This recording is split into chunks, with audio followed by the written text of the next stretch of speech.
Leslie Perlow, a 21-year-old woman, worked at the law library in the Palo Alto courthouse in California and lived there with her family. She led a normal life and was studying at Stanford University at the time of a tragic incident in 1973. With ambition and determination, she focused on developing her career before thinking about settling down and starting a family. On Tuesday, February 13, 1973, Leslie was last seen leaving work around 3 p.m. When she did not return home, her family initially assumed she might have gone for her usual walk around the Stanford campus, but as time passed and she still hadn't appeared, they began to worry. After contacting friends and colleagues, but no one had any information about her, the family organized a search. When their efforts led nowhere, they reported her missing to the police, who took the situation seriously and began investigating.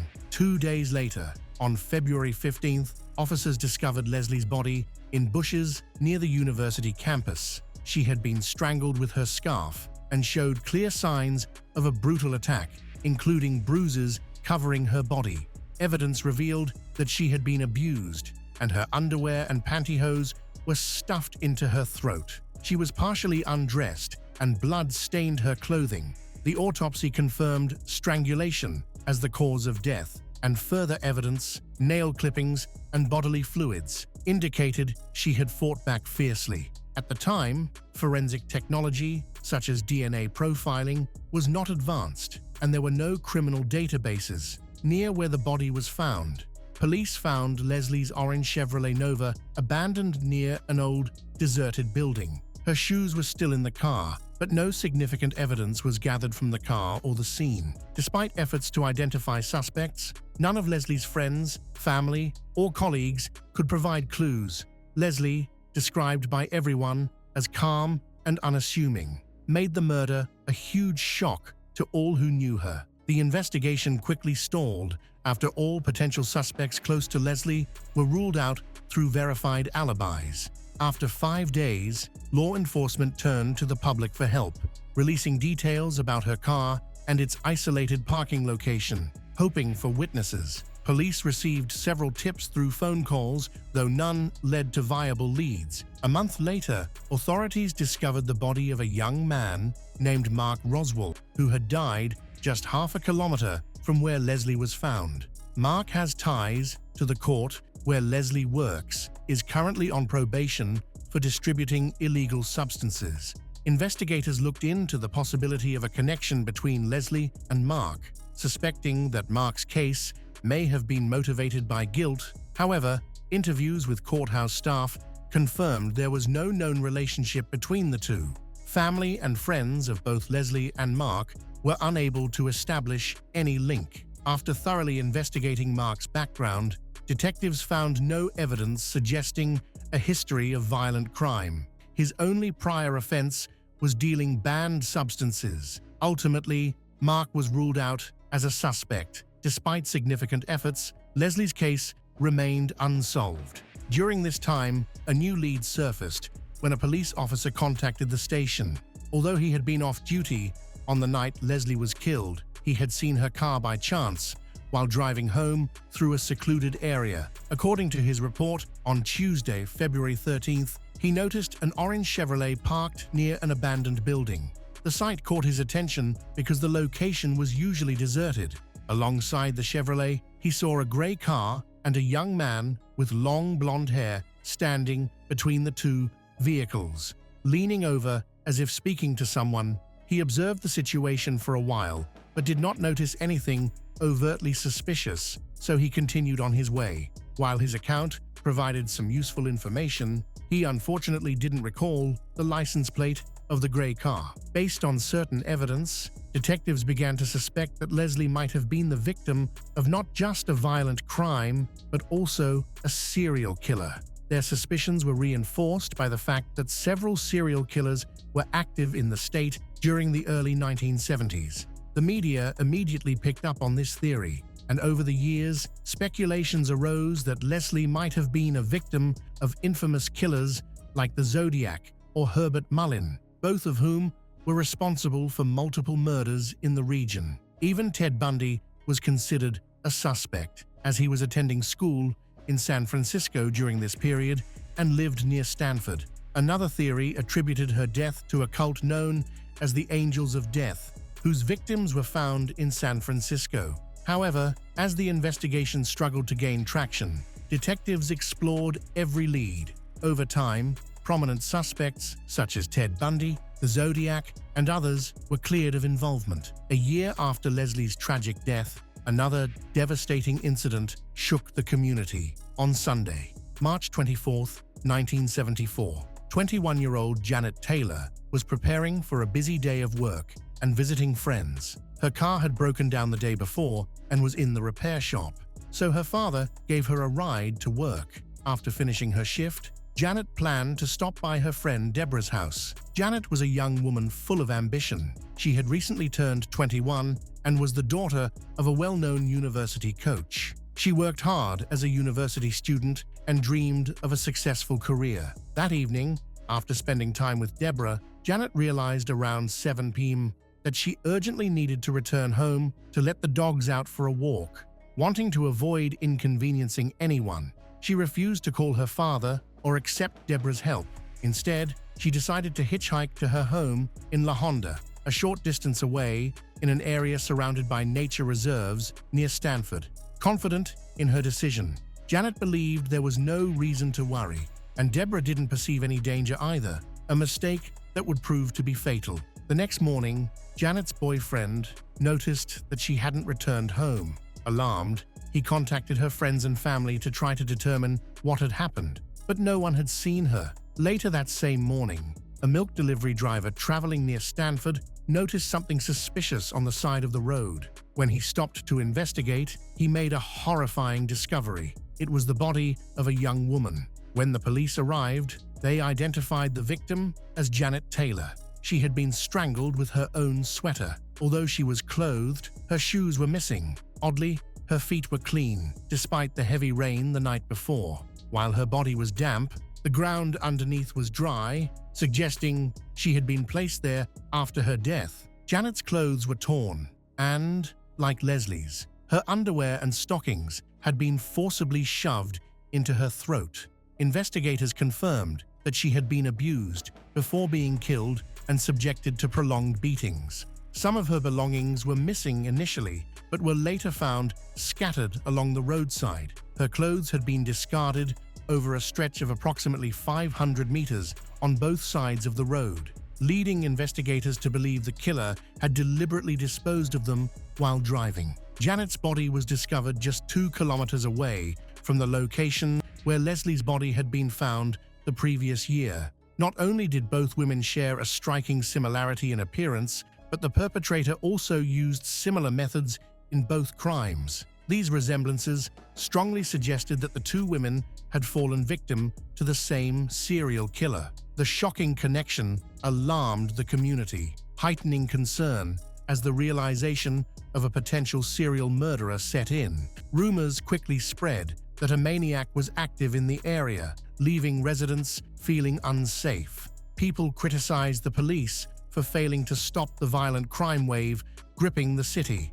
One curious detail united the victims: they were all found barefoot, with their shoes discovered far from their bodies. The victims, all young women, were similarly dressed in raincoats, a coincidence likely explained by the weather. However, the absence of their bags appeared deliberate. It was confirmed that Leslie and Janet had carried bags, but these were never recovered. Some speculated that the killer kept the items as trophies, a behavior often associated with serial offenders. Once the similarities in the cases were identified, the 2 police departments began collaborating. Shortly after Janet's murder, Peter Thompson was attacked in a seemingly unrelated incident on March 30, 1974 in California. At 4:20 am, a passing motorist discovered Peter, bloody and injured, near his parked car by the roadside. The motorist called for help, and police arrived to investigate.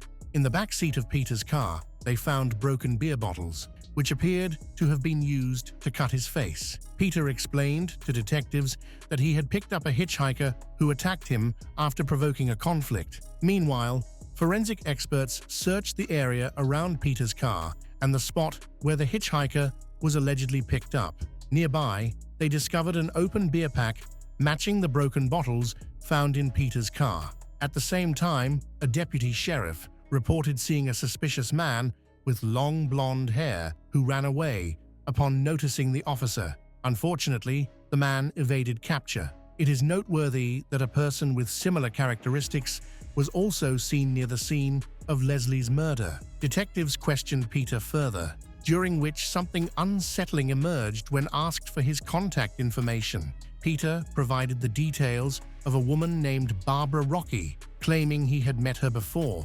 Investigators soon learned, however, that Barbara had been murdered 2 weeks earlier, on March 11, 1974, in Utah, near the Grand Canyon. Barbara, a 22-year-old college student, had been killed after voluntarily going with her attacker. She was abused and then shot 5 times in the back with her own Magnum .357 pistol. Chillingly, her killer had carefully folded her clothes beside her body, suggesting an emotional attachment to her. Barbara's death raised further questions. Detectives discovered that she was acquainted with Janet Taylor, one of the other victims, a connection that appeared too coincidental to ignore. Peter's claim of knowing Barbara came under intense scrutiny, especially since he appeared confused during questioning and delayed his responses, as though crafting a story. However, the investigation ultimately revealed no evidence linking Peter to the murders. He had no motive, and it was confirmed that he was not in Utah at the time of Barbara's death. His account of the hitchhiker attack remained plausible, with no conclusive evidence to prove or disprove it. Nevertheless, investigators continued exploring possible connections between Barbara and the other victims, interviewing those close to her. This effort led them to Gerald Hicker, a former university classmate of Barbara's with a documented history of violence against women. Further investigation revealed that Gerald was responsible for Barbara's murder.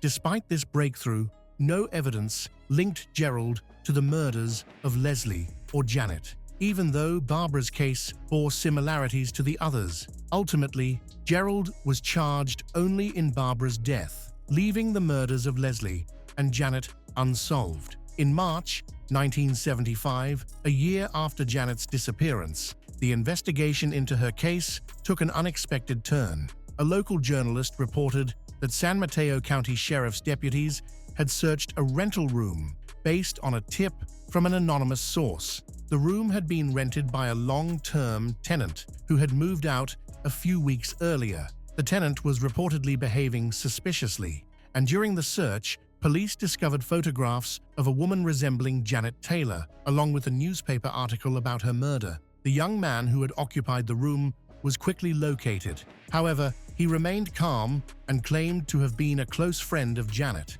Witnesses confirmed their friendship, and his possession of the photographs and the newspaper clipping was deemed innocent memorabilia. As a result, he was not arrested. In July 1975, the San Mateo newspaper published another story, reporting that investigators working on Barbara's murder were exploring possible links to Janet's case and had uncovered new leads. Though no specific suspect was mentioned, a police officer stated that progress had been made and an arrest was expected soon. At that time, it seemed as if investigators were once again considering Peter Thompson's involvement. Janet and Barbara were acquaintances who were killed within 2 weeks of each other. Peter Thompson, a mutual friend, died under suspicious circumstances shortly after their deaths. Witnesses reported seeing a long-haired hitchhiker who matched Peter's description, driving a car associated with Leslie's disappearance. However, Peter was eventually ruled out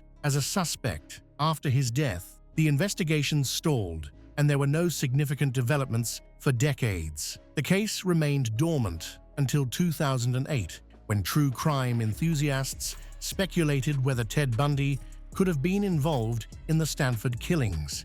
Investigators explored this possibility but found no evidence connecting Ted to the crimes. By that point, law enforcement had determined with confidence that Barbara's murder was unrelated to the murders of Janet and Leslie. Despite these conclusions, murders continued to occur in the Stanford area, and new victims occasionally emerged. For instance, in October 1974, Alice Perry was found murdered.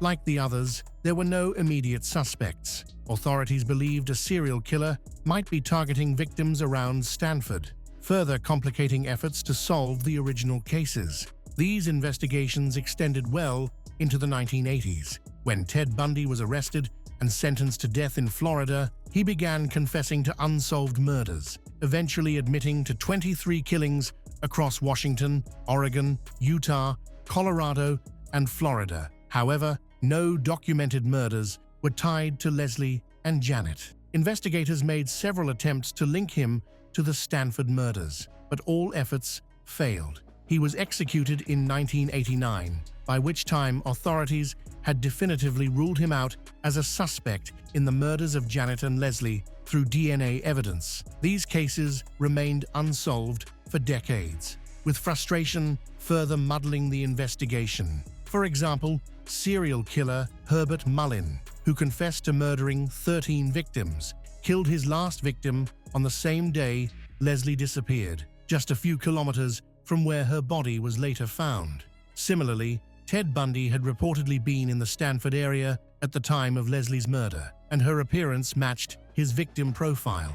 However, DNA evidence eventually excluded him as a suspect. For many detectives, coincidences are rarely dismissed, but in this case, the overlapping incidents only clouded the investigation and delayed progress. Meanwhile, the real killer remained at large. The cases saw no breakthroughs until 2016, when investigators reopened several cold cases. They revisited the murders of Leslie and Janet, this time utilizing innovative genetic genealogy techniques developed by Parabon Nanolabs. Law enforcement had collected DNA evidence from the abuse and suspected killer at the very beginning, and all samples were sent for genealogical analysis. This seemed promising because the company's innovative techniques had already solved several cold cases that had remained unsolved for decades. After completing the genealogical analysis, detectives received the results. Using the DNA profile, they created a family tree, and by 2018, the police identified a possible suspect. However, they couldn't confront him directly. Instead, detectives began discreetly monitoring 74-year-old John Guthrie. One day, during surveillance, John and his wife visited a coffee shop. After drinking his coffee, John discarded his cup in the trash. Detectives quickly retrieved the cup and sent it for testing. The DNA sample from the cup matched 100% with the traces found on the bodies of Leslie Perloff and Janet Taylor. In 2018, John was living with his wife in Hayward, California. He was arrested for the murders committed in 1973. 45 years after the crimes, investigators discovered that John, a medical technician at Stanford Hospital at the time, had no known connection to the victims. During the initial investigation, John had already attracted suspicion due to his criminal history. His record showed a pattern of incidents of an abusive nature, with his criminal behavior beginning in his youth. For instance, on June 8, 1963, when he was 18, John offered to walk 15-year-old Margaret Williams home after a dance near the military base where she lived with her family in Bad Kreuznach, Germany. Margaret never made it home. When Margaret missed her curfew, her family immediately alerted the police. Within 2 hours, her body was found. Witnesses helped authorities identify John as the perpetrator. He had taken Margaret to a baseball field, assaulted her, abused her, and killed her by striking her on the head. Found guilty, John faced a maximum sentence of 10 years under the laws at the time. Ultimately, he served 6 years in a juvenile prison and was released early in 1969 under the condition that he leave Germany. He returned to the United States, secured a job at a hospital, and married his colleague Susan, who had a daughter, Katie, from a previous relationship. For 8 years, John appeared to be a decent family man. However, during this time, he abused his stepdaughter Katie, threatening to kill her mother if she reported him. Katie later described him as a monster. In 1977, Susan caught John abusing her daughter Katie. They divorced, but for reasons unknown, Susan did not report the abuse to the police. A few months later, John married Linda Caputa, with whom he remained married for 24 years until her death in 2002. They had 2 children, and John appeared to be a loving and responsible father. For years, John's children and others believed the allegations against him were false, unaware that he had killed Leslie in 1973 and Janet in 1974. In 1975, however, John was involved in another crime that finally drew law enforcement's attention.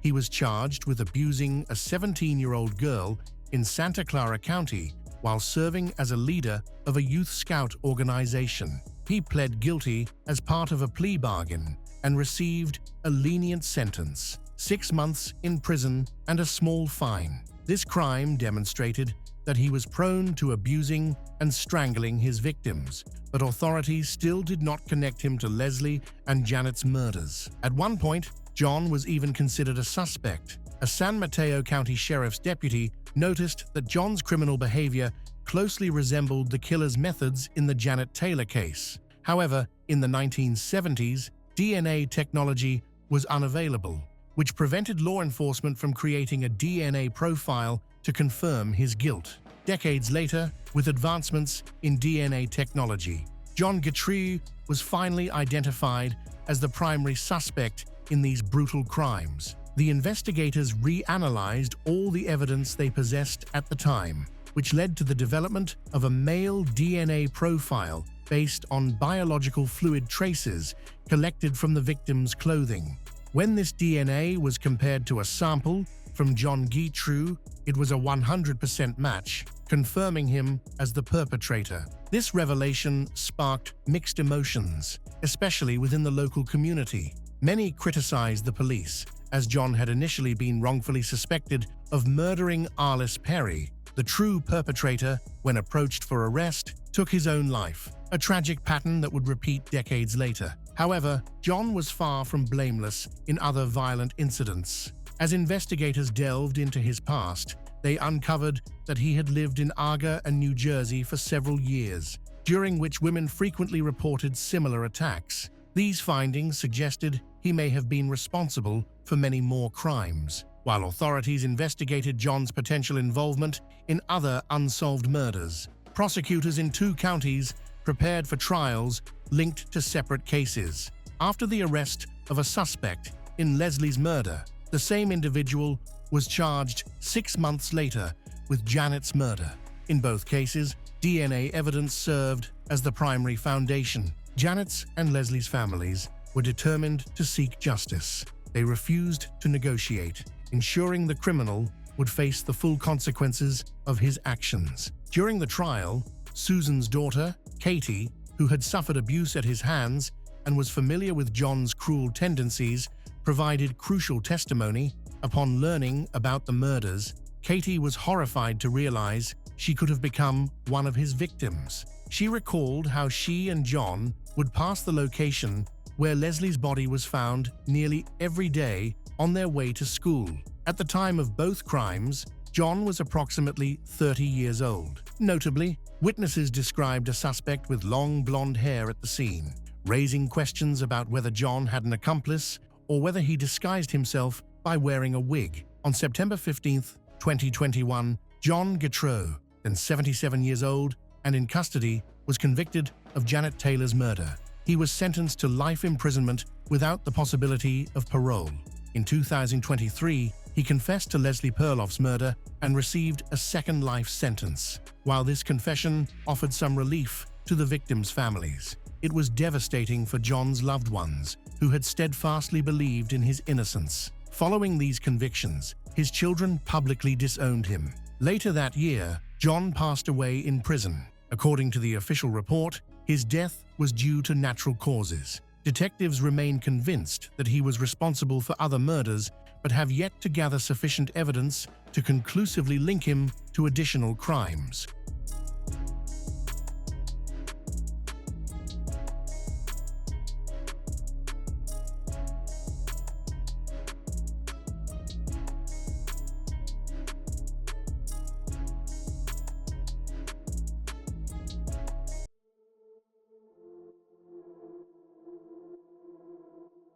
It was just after 4:30 in the morning when the tracking app on Sade Robinson's phone suddenly went dark. Earlier that night, she had left work, excited about her first date with a man she'd recently met. By sunrise, her car was in flames, and along the shores of Lake Michigan, something unimaginable was waiting to be discovered. Sade Robinson was born in 2004 in Vicksburg, Mississippi. She is the daughter of Sheena Scarborough and Carlos Robinson. Her life changed early on. When she was just a year old, her parents separated. Sade then moved with her mother to Milwaukee, settling into her grandparents' home. This city would become the backdrop of her formative years and the place where her vibrant personality began to bloom. From the start, Sade stood out. She was curious, energetic, and always eager to learn about the world around her. She approached every activity, from soccer to Girl Scouts,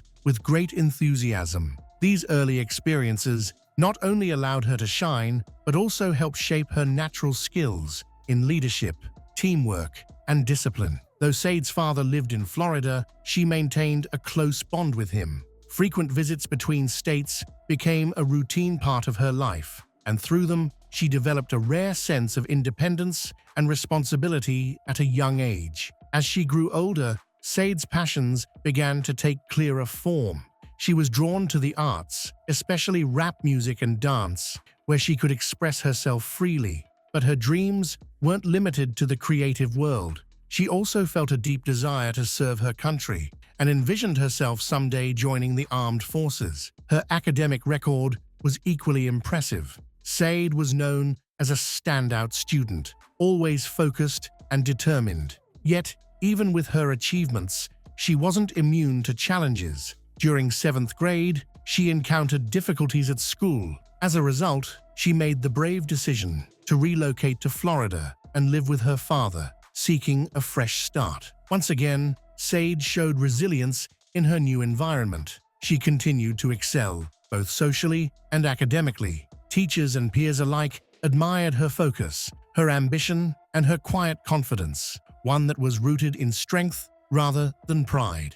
In 2019, after spending several years in Florida, she returned to Milwaukee to live with her mother. When her final year of high school arrived in 2021, Sade poured herself into her studies, managing to graduate an entire semester early, yet another example of her unwavering determination. By 2024, at just 19 years old, Sade Robinson embodied a rare blend of discipline, ambition, and independence. She was pursuing a degree in art at Milwaukee Area Technical College, balancing her education with 2 full-time jobs. But her ambitions didn't stop there. She had already set her sights on a future in criminal law. Through sheer effort and careful, Sade was able to accomplish a major milestone. She bought her own car.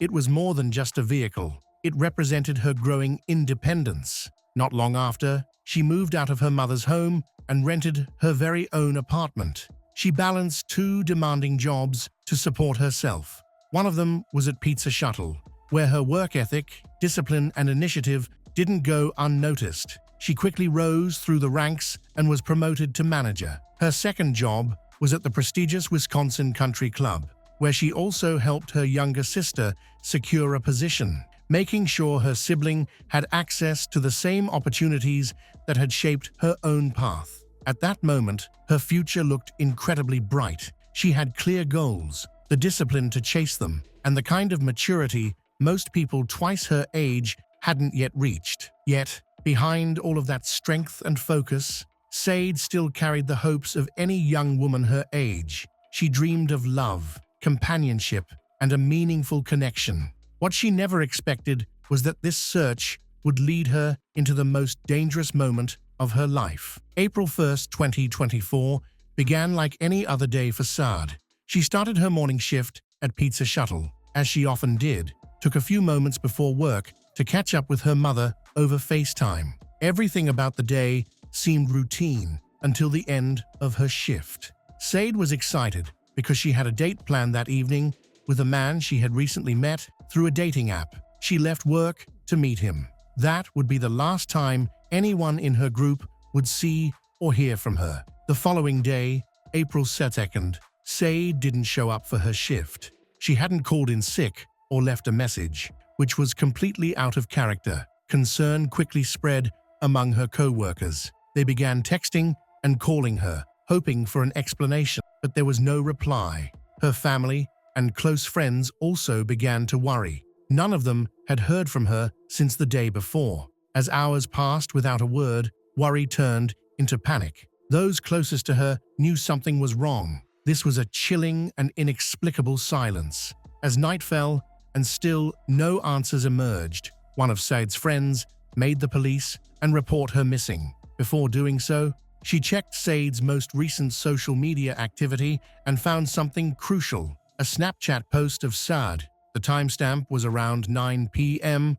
on the night of April 1st. That would be the final digital trace Saad left behind. On April 3rd, with no updates and mounting concern, police officers went to Saad's apartment. They knocked on the door, but there was no answer and no sounds from within. Unbeknownst to them, authorities elsewhere in the city had already made a horrifying discovery. At around 7:30 a.m. on April 2nd, 2024, the Milwaukee Fire Department received a report from local residents about a car on fire. When emergency crews arrived, they found thick smoke and flames engulfing a 2020 Honda Civic.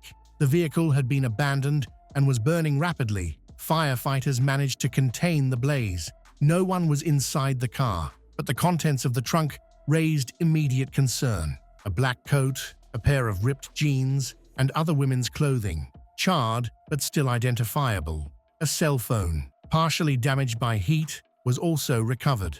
The authorities now had physical evidence, but they still needed to know who the car belonged to. That answer would come soon, and it would change everything. Later that same day, Milwaukee County Sheriff's deputies were called to a different location. A man waiting for a friend had been walking along the edge of a park's beach when he stumbled upon something horrifying: a human leg lying near the shoreline. Forensic teams were called in, and after careful analysis, they determined the leg belonged to an African-American female. The remains were dismembered, but the condition of the limbs suggested the crime had occurred recently. As the investigation into Said's disappearance continued, one of the officers who had earlier visited her apartment learned of the discovery of the human remains. The physical description of the remains closely matched the details provided in the missing persons report for Said. Then, a second chilling confirmation arrived. The Honda Civic found burning that morning was registered to Said Robinson. With the pieces beginning to fall into place, detectives returned to her apartment. They spoke with the building's maintenance worker, who revealed that he had seen Said on the morning of April 1st. She seemed excited and said she was looking forward to a date after her shift. Investigators pulled the building's surveillance footage, which showed Said leaving her apartment at 9 p.m. On April 1st, she never returned. That footage, combined with the evidence from the car and the park, created an urgent new direction for the case. Authorities subpoenaed her phone records from her mobile carrier and traced her last text message to a number with a 262 area code. They didn't yet know who the number belonged to, but the content of the exchange made it clear it was the man she had planned to meet that night. Using that lead, police began cross-referencing phone data with surveillance footage. It soon emerged that Said and her date had met at a local venue called the Twisted Fisherman. Footage from the bar and witness statements from staff confirmed their presence there that evening. Another key piece of evidence came from the same friend who had filed the missing persons report. She revealed that she had access to Said's location through an app called Life 360, commonly used to track friends and family in real time. According to the app's log, the last known location for Said Robinson was Warnimont Park at 4:30 a.m. on April 2nd. A clearer timeline began to take shape. Investigators learned that she was originally scheduled to meet her date at 5 p.m. on April 1st at a place called Brad House. However, at the last minute, the man changed the location to a different venue, Twisted Fisherman, a bar where he had previously worked. He claimed he needed to stop by to pick up some paperwork, Said had no objection. At 5:20 p.m., she arrived at Twisted Fisherman. He was already there, waiting at the bar. The two sat side by side, ordered drinks and food, and chatted casually as the evening unfolded. Just over an hour later, they left the bar together, got into Said's car, and drove to a second location, Duke's, another bar. They spent roughly 3 hours at Duke's before heading to a residential neighborhood in southwestern Milwaukee, where they remained for several more hours. At some point in the early morning hours of April 2nd, Said's phone showed movement again, this time heading toward Warnemont Park.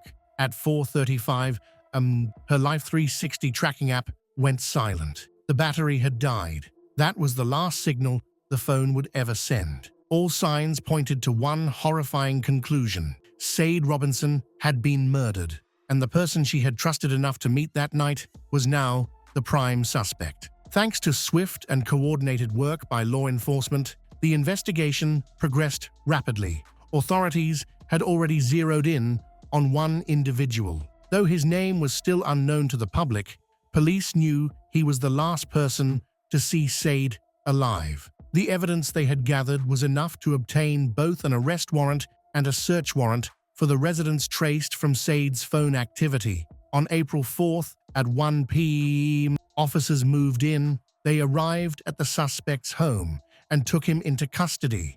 His identity was finally confirmed. Maxwell Anderson, a 33-year-old man and the son of a well-known businessman in the region. Following his arrest, disturbing details about his background began to emerge. Throughout his life, Anderson had exhibited a pattern of problematic behavior.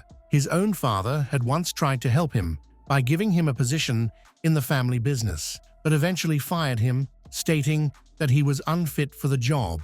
Anderson was also a U.S. Navy veteran, but in recent years he had drifted from one job to the next, working primarily as a bartender in various establishments across Milwaukee. None of the positions lasted long. Between 2014 and 2019, he had multiple arrests on record, mostly for minor offenses such as public disorder and disturbances. Investigators worked to determine exactly how Said and Anderson first met.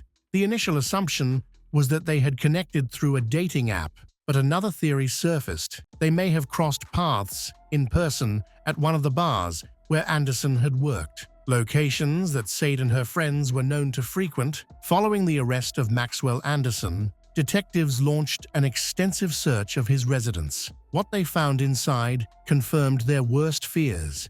In one of the bedrooms, investigators discovered bloodstains on the bedding and on a wall leading down to the basement. That area, they soon realized, held even more disturbing clues. Inside the basement, they located multiple gas canisters and electric saws, items that raised immediate suspicion. The basement wasn't just a storage area, it appeared to have been prepared for something dark, something planned. The space, now a central point in the investigation, suggested that the crime against Said had been both premeditated and executed with chilling precision. The search for evidence did not stop there. On April 6th, just days after the house search, investigators returned to the area where Said's burned car had been discovered. Just 1 block away, they made another gruesome find: a human foot. The skin tone, size, and pink nail polish matched the severed leg recovered earlier. It belonged to Said. Meanwhile, detectives continued to comb through surveillance footage near the scene of the car fire. It was here they uncovered a critical piece of evidence. Security cameras captured Maxwell Anderson stepping out of Said's Honda Civic moments before setting it ablaze. Several bystanders in the area at the time later identified him as the man responsible. After starting the fire, Anderson was seen calmly walking away and boarding a nearby bus. But perhaps the most chilling revelation came from a key witness who knew Anderson personally. Alarmed by the news of Said's disappearance, this individual immediately went to the police. What they shared would reshape the entire investigation. A month before the crime, on March 5th, Anderson had allegedly described a plan to lure a woman to his basement, shoot her, dismember her body, and scatter the remains across the city. At the time, it seemed like a disturbing joke. In retrospect, it was a blueprint. The witness went on to describe a visit to Anderson's house just days before the murder. The basement, they said, was covered in plastic sheeting. There were 3 saws in plain view, a large tarp, and an area staged with intimate objects, further suggesting the calculated nature of the crime. Authorities feared there could be additional victims and began re-examining other reports linked to Anderson. In February 2024, a woman came forward claiming that after meeting Anderson at a bar, he invited her to his home. Once there, she began to feel unwell, leading her to suspect he had drugged her drink. She escaped before anything could happen. That escape may have saved her life. With mounting evidence, physical, digital, and testimonial, the prosecution built a powerful case. On April 12th, just 10 days after Sade Robinson vanished, Maxwell Anderson was formally charged with first-degree intentional homicide, mutilation of a corpse, and arson to conceal a crime. Though Anderson continued to claim innocence, the case against him was overwhelming. On the morning of June 6, 2025, the courtroom in Milwaukee was silent and tense. Families, reporters, and community members filled every seat. After months of grief, outrage, and unanswered questions, the moment had finally arrived. The jury had reached its decision. It took less than a day of deliberation. By 9:00 a.m. the next morning, their verdict was ready. Maxwell Anderson found guilty on all counts. First-degree intentional homicide, mutilation of a corpse, hiding a corpse, arson. It was official. The man who had lured 19-year-old Sade Robinson on a first date only to brutally kill and dismember her was now legally responsible for one of the most horrifying crimes Milwaukee had ever seen. The trial had laid bare every excruciating detail. Jurors were shown hundreds of surveillance images and forensic photographs. They listened to the testimony of dozens of witnesses. They saw snapshots of Sade in her final hours, alive, vulnerable, and unaware of the fate awaiting her. The prosecutor made the case clear. Sade was killed inside Anderson's home.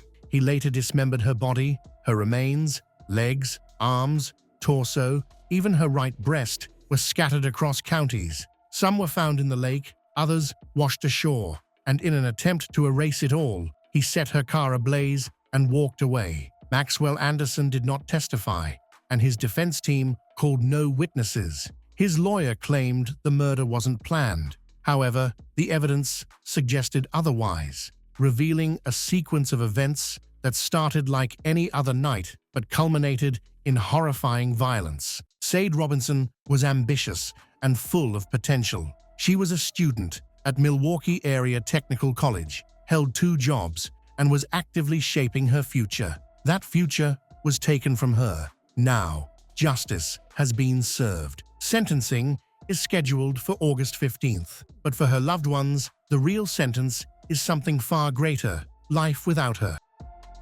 In 1994, the discovery of 5 lifeless bodies inside a large house in New Zealand became one of the strangest and most expensive criminal cases the country had ever faced. David Bain was the eldest son and the only survivor of the incident. Shockingly, David was later charged with 5 counts of murder, accused of killing his entire family. He was only 22 years old at the time. But if you think that's where the story ends, think again.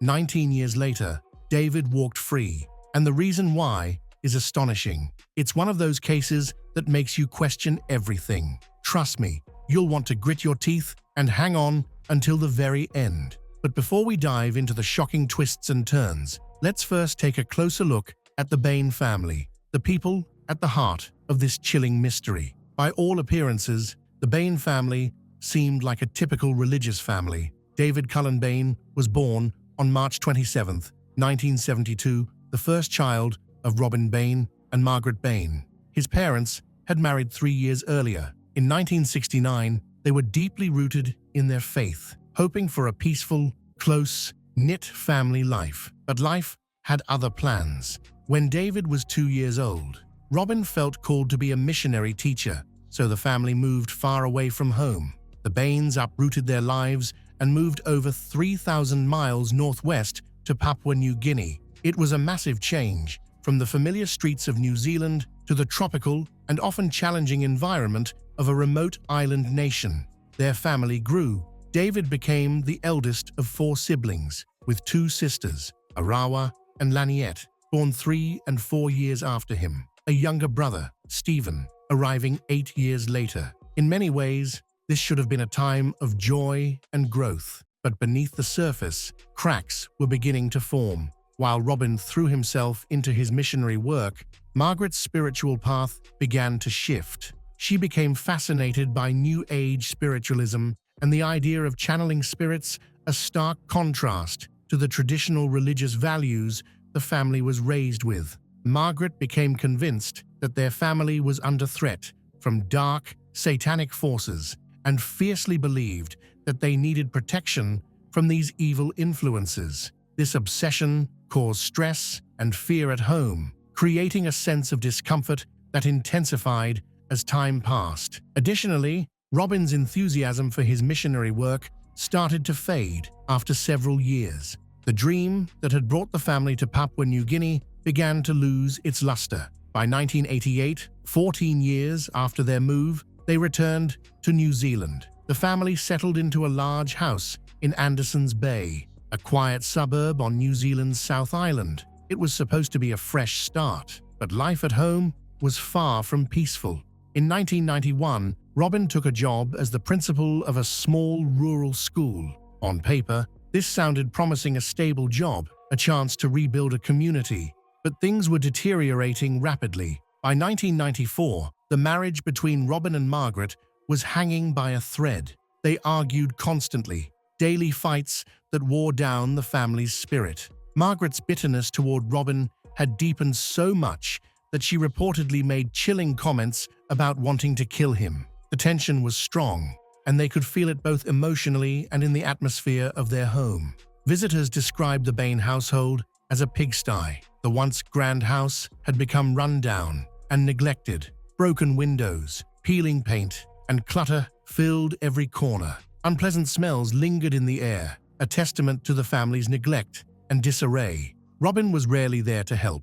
During the week, he lived and slept in a caravan near the school, miles away from the chaos at home. On weekends, instead of joining the family inside, he stayed in another caravan parked in the garden. The emotional distance between the family members only grew wider. Worse, dark rumors swirled around Robin. There were whispers and accusations of abuse towards his youngest daughter. And yet, these claims cast a shadow over the family and would later become a key element in the case that shocked the nation. On the other hand, David's relationship with his father was tense and strained. In contrast, he was very close to his mother, Margaret, and they often shared grievances about Robin, united in their frustrations. At 22 years old in 1994, David was trying to find his way. He was a music student with dreams of becoming an opera singer, an ambitious goal that set him apart from the typical path his siblings were on.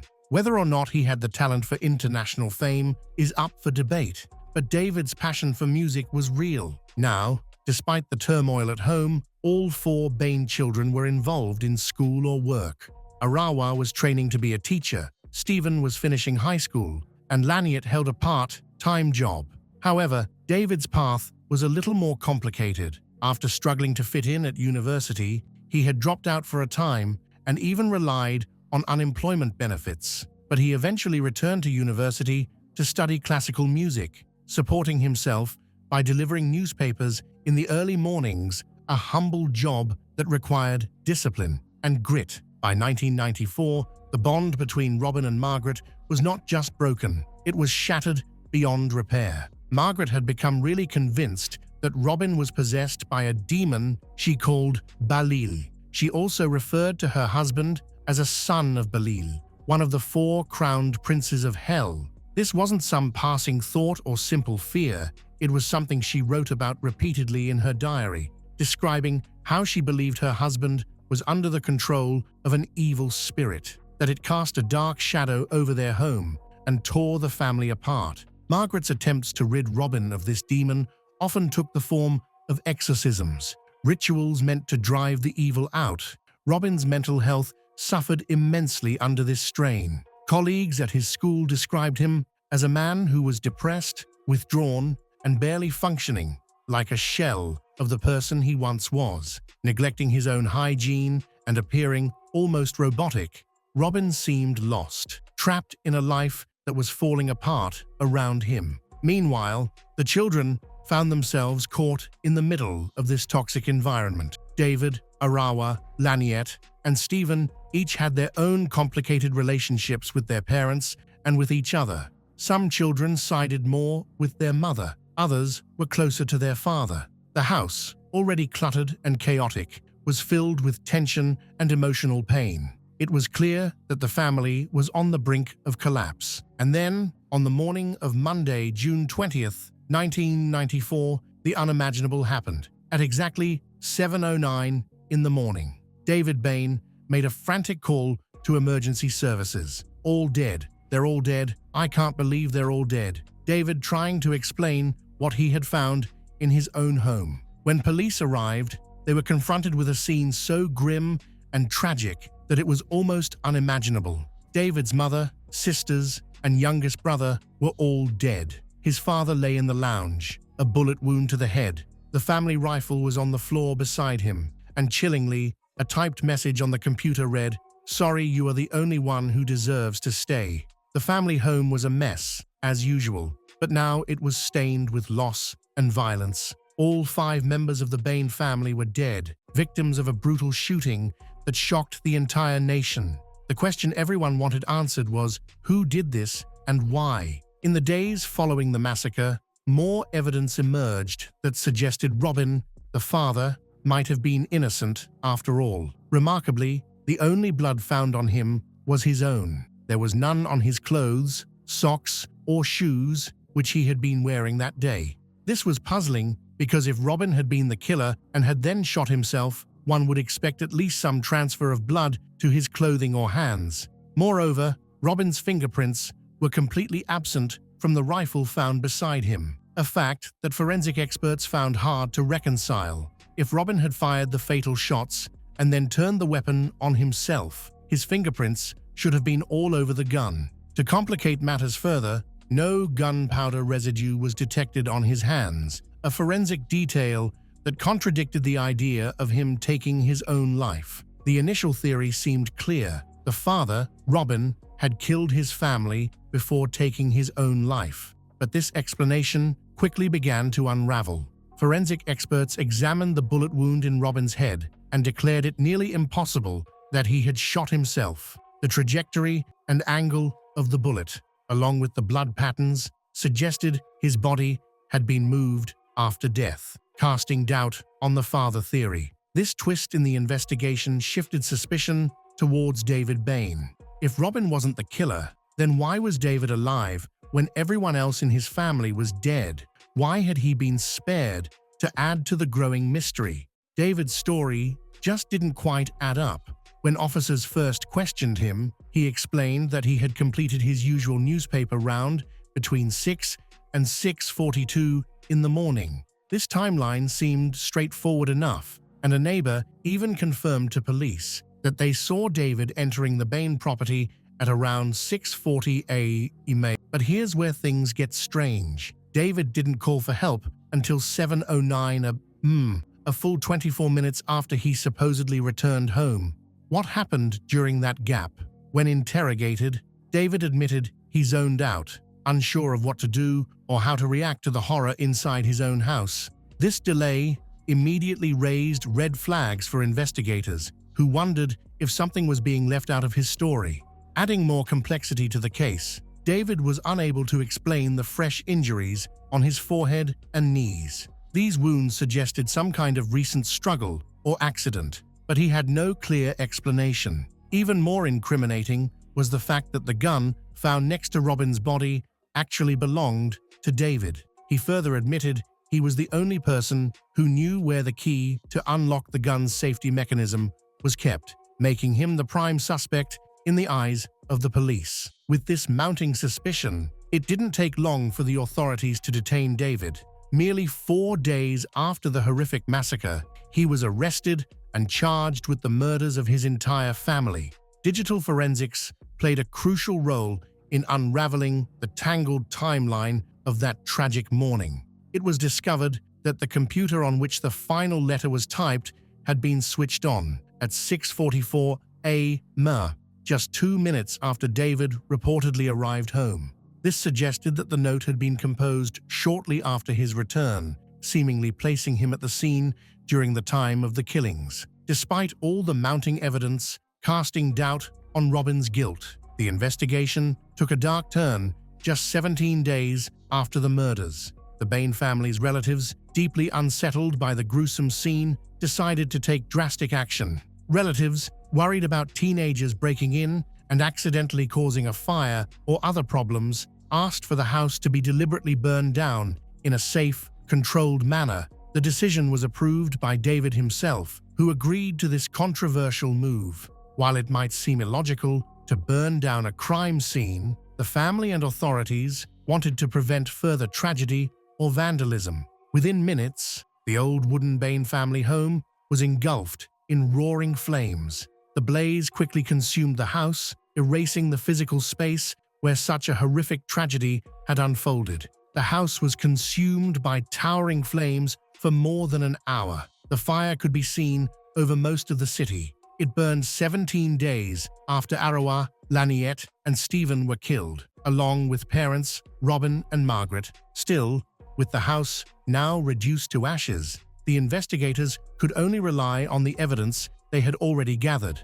No further forensic work could be done on the physical crime scene, as it no longer existed. How the family managed to get permission to burn down a crime scene so fast, or why anyone even thought it was a good idea, remains a total mystery. Despite all this, the wheels of justice kept turning. Almost 1 year to the day after the massacre, in May of 1995, David's trial finally began. Prosecutors came well prepared and carefully reconstructed a timeline of the horrific morning. According to their version, David woke at 5 a.m. to the familiar buzz of his alarm clock. After dressing, he put on a pair of white opera gloves, a strange and unsettling choice, and retrieved his rifle. Along with the ammunition from his wardrobe, using a spare key, he unlocked the gun's trigger lock, effectively readying himself for what would become a brutal and bloody spree. David systematically shot his mother, then his 2 sisters, and finally his younger brother. During a violent struggle with his brother Stephen, David lost a lens from his glasses and suffered several injuries himself. Blood from the victims soaked into David's clothes, a damning detail prosecutors emphasized to prove his involvement. Trying to cover his tracks, David supposedly threw the bloodied clothes into the washing machine, started a cycle, took a shower, and changed into fresh, clean clothes. These actions explain the pools of blood found scattered throughout the laundry room and bathroom, places no one would expect unless someone was desperately trying to erase evidence. After this cleanup, David reportedly went about his usual morning routine, leaving the house at 5:45 a.m. to deliver newspapers as if nothing was wrong. Upon returning home at approximately 6:42 a.m., he went upstairs and switched on the computer at 6:44 a.m., then typed a message. Then, he waited for his father, Robin, to return.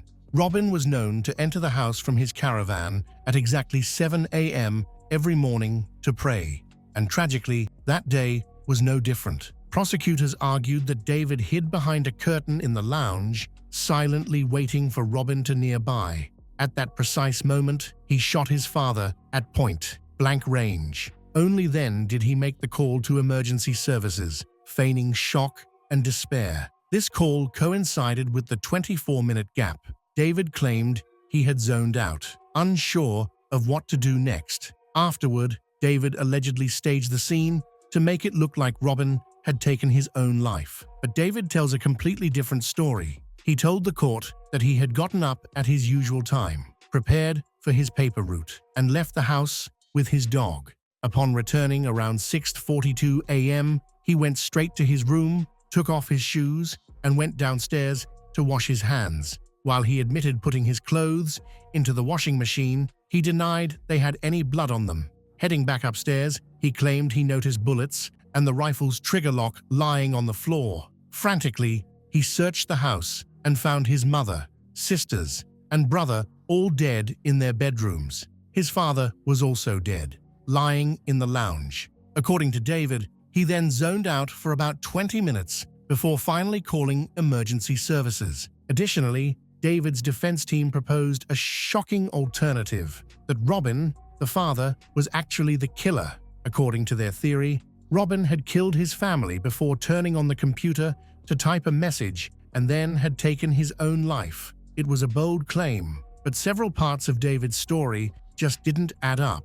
The prosecution, meanwhile, argued that David's motive was financial. They claimed he wanted to inherit the family fortune. His parents had put away a large sum of money intended for a new house. When the trial ended, David Bain was found guilty on all 5 counts of murder. He was sentenced to life in prison with eligibility for parole after 16 years. Now, you might think the story ends there. A horrific family massacre, an obvious suspect, and a clear sentence. Case closed, but you'd be wrong. Over the months and years that followed, David Bain's case captivated many.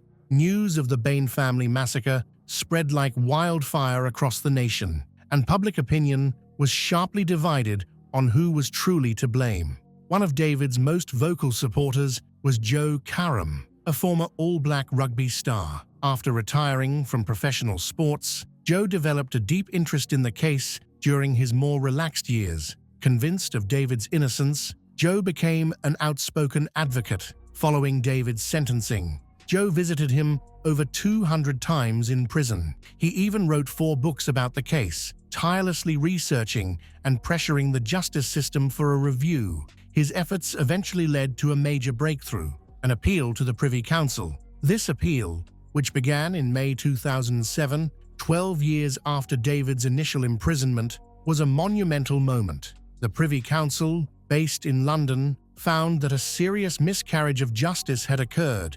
They ordered David's convictions to be quashed and scheduled a new trial. The council argued there was significant doubt David would have been convicted if crucial evidence, discovered after the original trial, had been presented to the jury.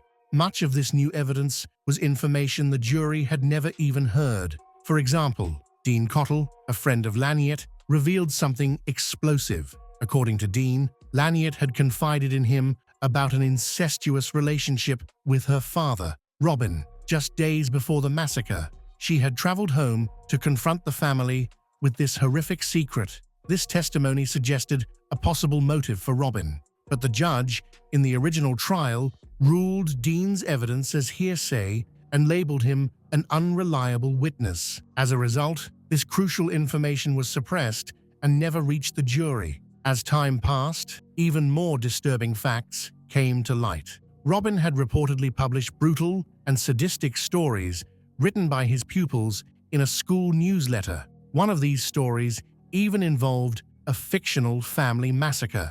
A 46-page document detailed the many wrongdoings of the first trial, painting a clear picture of its inherent unfairness. None of this information was available to the jury in 1995, meaning David's defense team couldn't properly shift suspicion towards Robin. Consequently, David was granted bail and allowed to remain out of prison while awaiting the new trial. This brief taste of freedom, after spending over a decade behind bars, must have felt almost surreal. For 3 months, he lived with Joe Karam and then moved to Auckland. This fleeting liberty was likely a bittersweet experience, shadowed by the heavy knowledge that his nightmare was far from over. 2 years later, in March 2009, David's retrial commenced, forcing him and everyone connected to the case to relive the horrors once again. David pleaded not guilty to the 5 murder charges. Again, his defense argued that Robin, the father, was the true killer who had then turned the gun on himself. This time, however, the defense brought forward far more compelling evidence, suggesting why Robin might have committed such a chilling act. They detailed Robin's descent into a deep and morbid depression, his alarming behavior that concerned colleagues and friends, and most importantly, They uncovered the secret at the heart of it all, Laniette's dark and hidden truth, which she was allegedly ready to reveal to the family just before the massacre. This secret, steeped in horror and despair, painted a picture of a man pushed to the edge by desperation and shame. The retrial dragged on for 3 grueling months, filled with testimony, arguments, and re-examinations of every detail. Yet, despite the lengthy process, the jury's decision was astonishingly swift. Less than a day after deliberation, they returned with a unanimous verdict of not guilty. After spending 13 years in prison and 2 additional years under legal suspicion, David Bain was finally free. Since then, he has lived outside the prison walls, rebuilding his life piece by piece. However, the case continues to divide opinions sharply. There are still many details that make it hard for some to accept David's innocence. His bloody fingerprints were found on the murder weapon. Fresh injuries appeared on his body with no explanation, and Stephen's blood was discovered on clothes David had washed and denied having stained.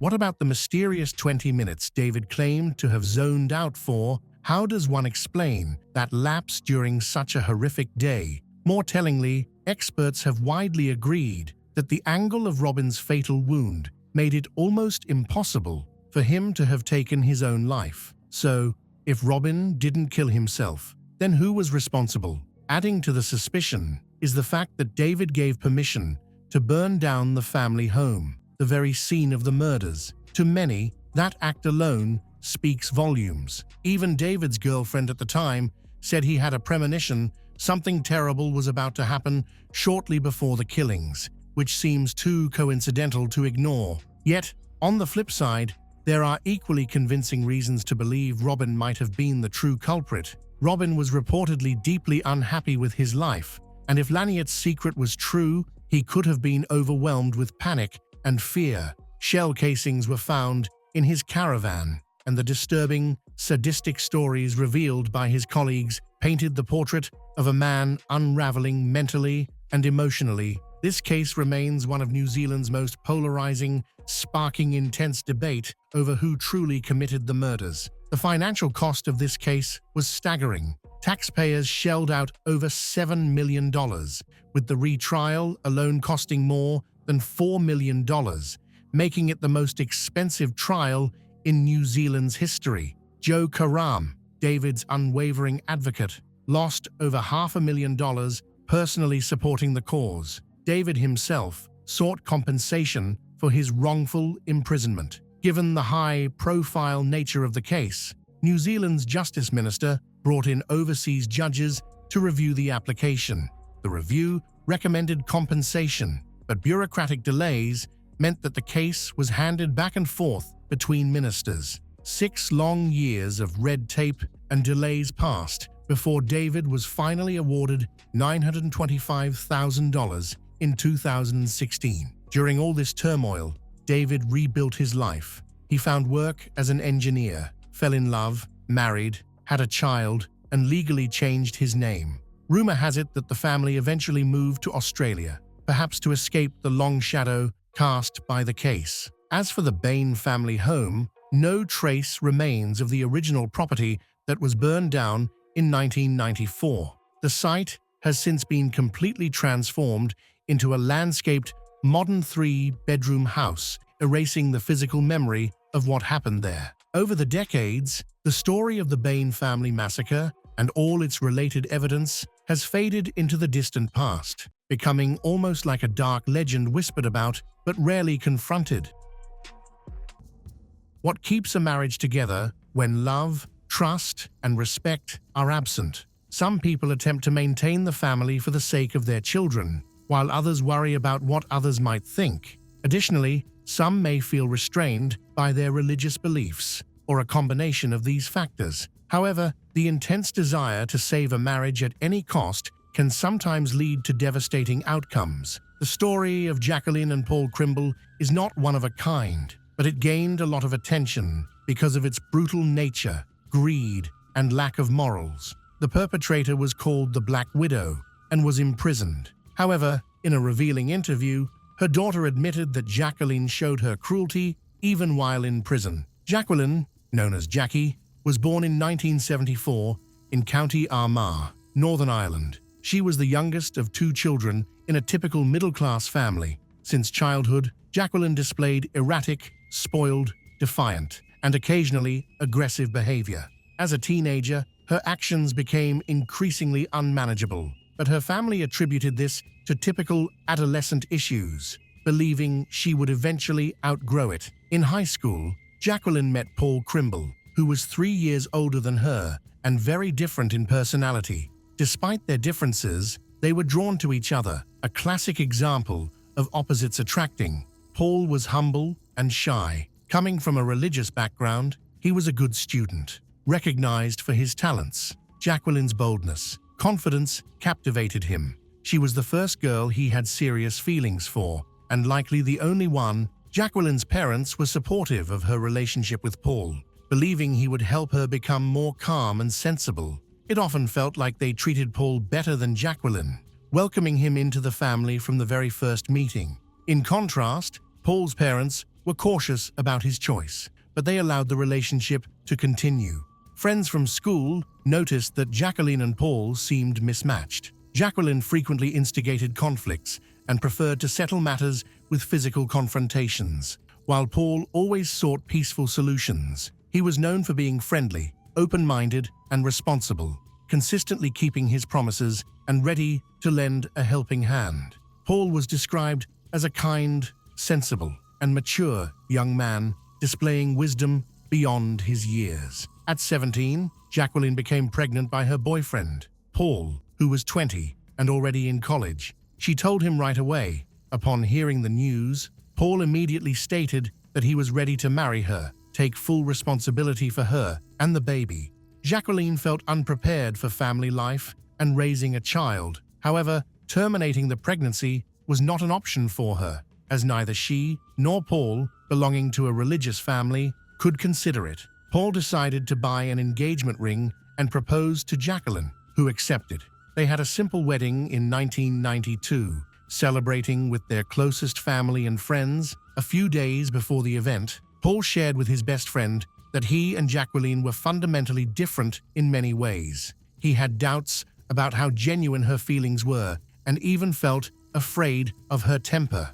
Paul also questioned whether his feelings for her were true love or simply sympathy and obligation. Since he had never been in a relationship with anyone else, he had no basis for comparison.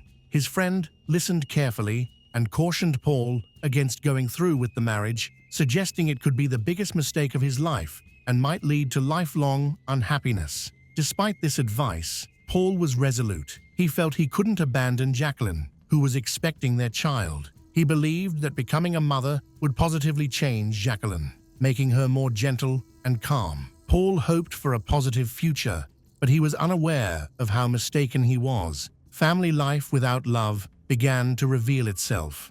In early 1993, they had their first child, a daughter named Danielle. 6 years later, Jacqueline gave birth to their son. Paul worked hard to support his family and ensured they had everything they needed. After their second child was born, the Crimbles decided to move to a larger home and bought a cozy 3-bedroom townhouse in Armagh, relocating in 2000. By that time, Paul had a senior position in mechanical engineering and was earning a good salary. Meanwhile, his wife chose not to work, saying she preferred to take care of the household and the children. Unfortunately, she wasn't very good at these tasks. Jacqueline was often selfish, lazy, quick-tempered, and displayed aggression, even toward their children. As the children got older, Jacqueline attempted to find a job, but her argumentative and confrontational nature led to her being frequently unemployed. Instead of working, she spent most evenings at bars, drinking alcohol, while her husband stayed home to care for their daughter and son. When sober, Jacqueline was not very pleasant, but when she drank, she became aggressive, instigating conflicts, getting into fights, using offensive language, and behaving inappropriately with various men. Any attempts to ask her to behave more appropriately were met with hostility, making her unpredictable. Neighbors and family friends were aware of the situation, felt sympathy for Paul and the children, who were most affected by Jacqueline's behavior. Living in a small, quiet town, many people knew about her troubles and tried to steer clear of her. Her negative reputation impacted her husband and children, causing them to face issues with their peers at school. Jacqueline instilled fear in her family, as she could become aggressive at any time. Paul tried to tolerate the situation, but it was evident to his friends, family, and co-workers that he was uncomfortable around Jacqueline, or even when she was mentioned. Many advised him to leave her, but Paul was worried about losing custody of their children. During disagreements, Jacqueline would quickly threaten to prevent him from seeing their daughter and son. She also warned him that she could enlist her male acquaintances from bars to harm him. Consequently, Paul often surrendered to her demands and remained quiet. On the morning of June 20th, 2004, Jacqueline called emergency services, urgently asking for help. She reported that 3 strangers had invaded her home, attacking both her and her husband. They had tied them up and attempted to rob them before escaping in their car, taking her husband with them. When police officers and medics arrived at their home, they found Jacqueline with her hands bound behind her back using a plastic cable tie, but her legs were free, suggesting she had managed to partially escape. Interestingly, she showed no visible injuries or bruises, despite claiming that the attackers had beaten them. Thankfully, their children were not at home, as they had gone to spend the weekend with their paternal grandparents. Jacqueline recounted that the night before, she and her husband had gone to a bar to unwind. After having a few drinks, they returned home after midnight. As Paul was about to open the front door, 3 masked individuals suddenly emerged from the shadows and forced their way inside. The intruders, armed with a gun, restrained the couple, physically attacked them, demanded money, and banned substance. Paul attempted to compromise with them, pleading for their release and promising not to contact the police. But this only made the attackers more aggressive. They struck him multiple times and began to suffocate him with a plastic bag, while Jacqueline looked on in horror. When the intruders realized there was no cash or illegal substances in the house, they decided to take the car, but inexplicably took Paul with them, leaving Jacqueline tied up and alone. After the criminals took Paul away, Jacqueline was able to reach the phone and call the police, using her toe to dial.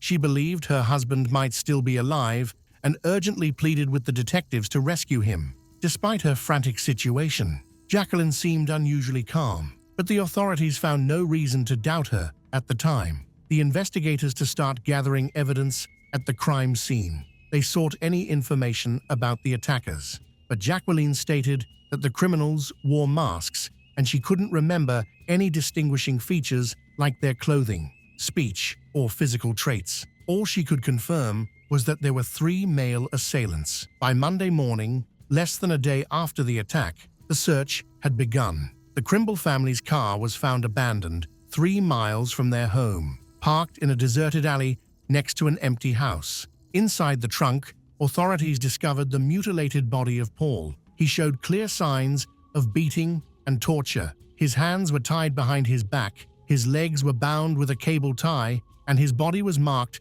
with numerous bruises. These criminals left no evidence behind, which was odd. When Jacqueline was informed about this horrifying discovery, she remained calm. It seemed that the violent loss of her husband, the father of her children, did not affect her much. Although she attempted to show surprise and grief, she did not shed a single tear and instead asked when she would be able to get her car back. Her unusual reaction raised suspicions, leading the police to scrutinize her. At first, Jacqueline's story was accepted without question and regarded as the only trustworthy version of events. However, her odd behavior as a widowed mother of 2 raised doubts among law enforcement, leading them to suspect she might be dishonest. Investigations revealed that her marriage to Paul had been deteriorating for a long time, and she was not an exemplary wife or mother. Neighbors, acquaintances, even her own children and parents had negative things to say about her.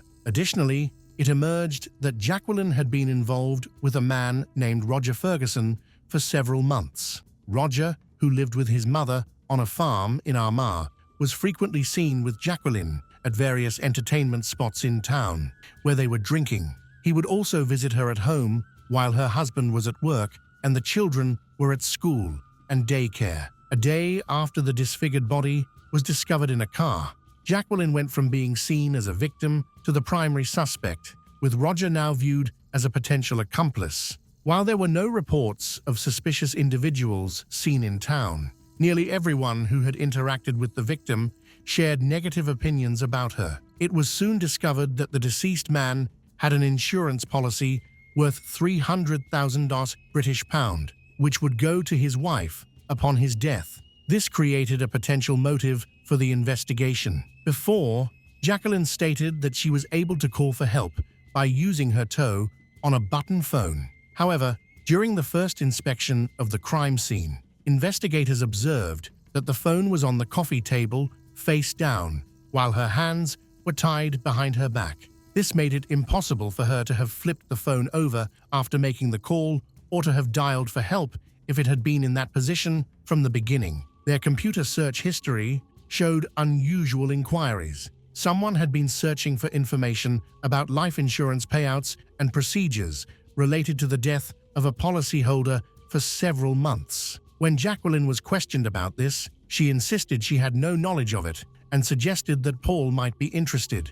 Roger, suspected of being an accomplice in the crime, had a strong alibi. His mother stated that he had stayed home all night because he was feeling unwell. She mentioned that, around 1:30 a.m., she was looking in the medicine cabinet for something to treat his stomach problems. Despite her convincing account, police did not remove her son from the list of suspects. The police tracked the suspects' locations on the night of the crime using their cell phone signals and found that Roger was not at home, as his mother had claimed.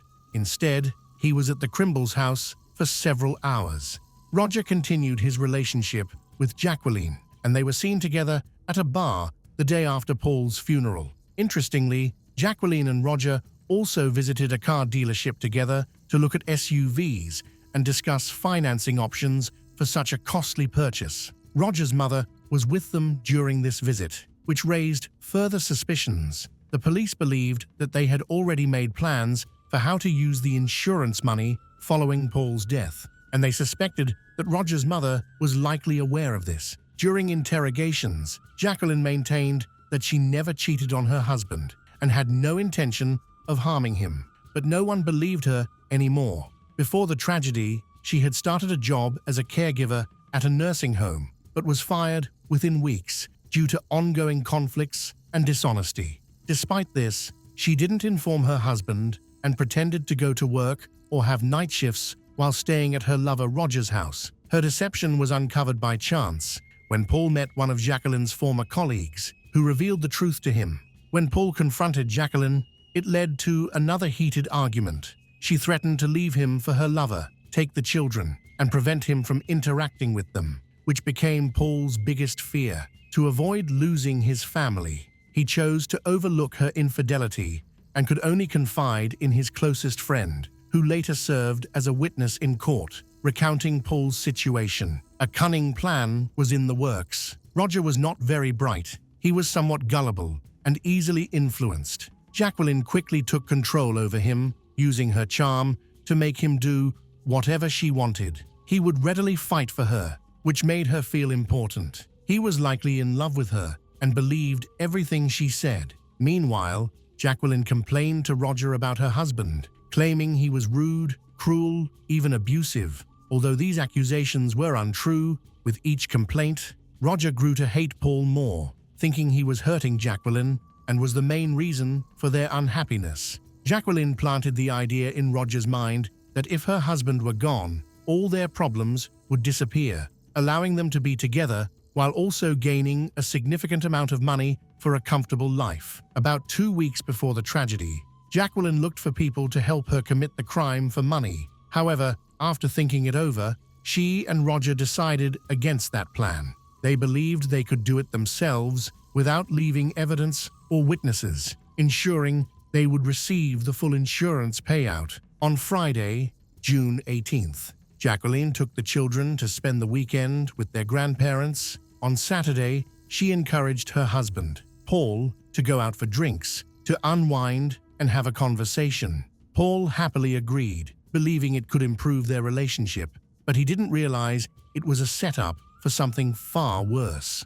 That night, patrons at the bar observed Jacqueline making significant efforts to intoxicate her husband, who doesn't drink. She bought multiple drinks and nearly forced him to take one shot after another. After midnight, she helped her unsteady husband leave the bar, and they were captured on surveillance cameras. This was the last time Paul was seen alive. The investigation uncovered a major timing issue. The bar was a 10-minute walk from the Krimble home, and the attack happened right after they returned, lasting no more than 15 minutes.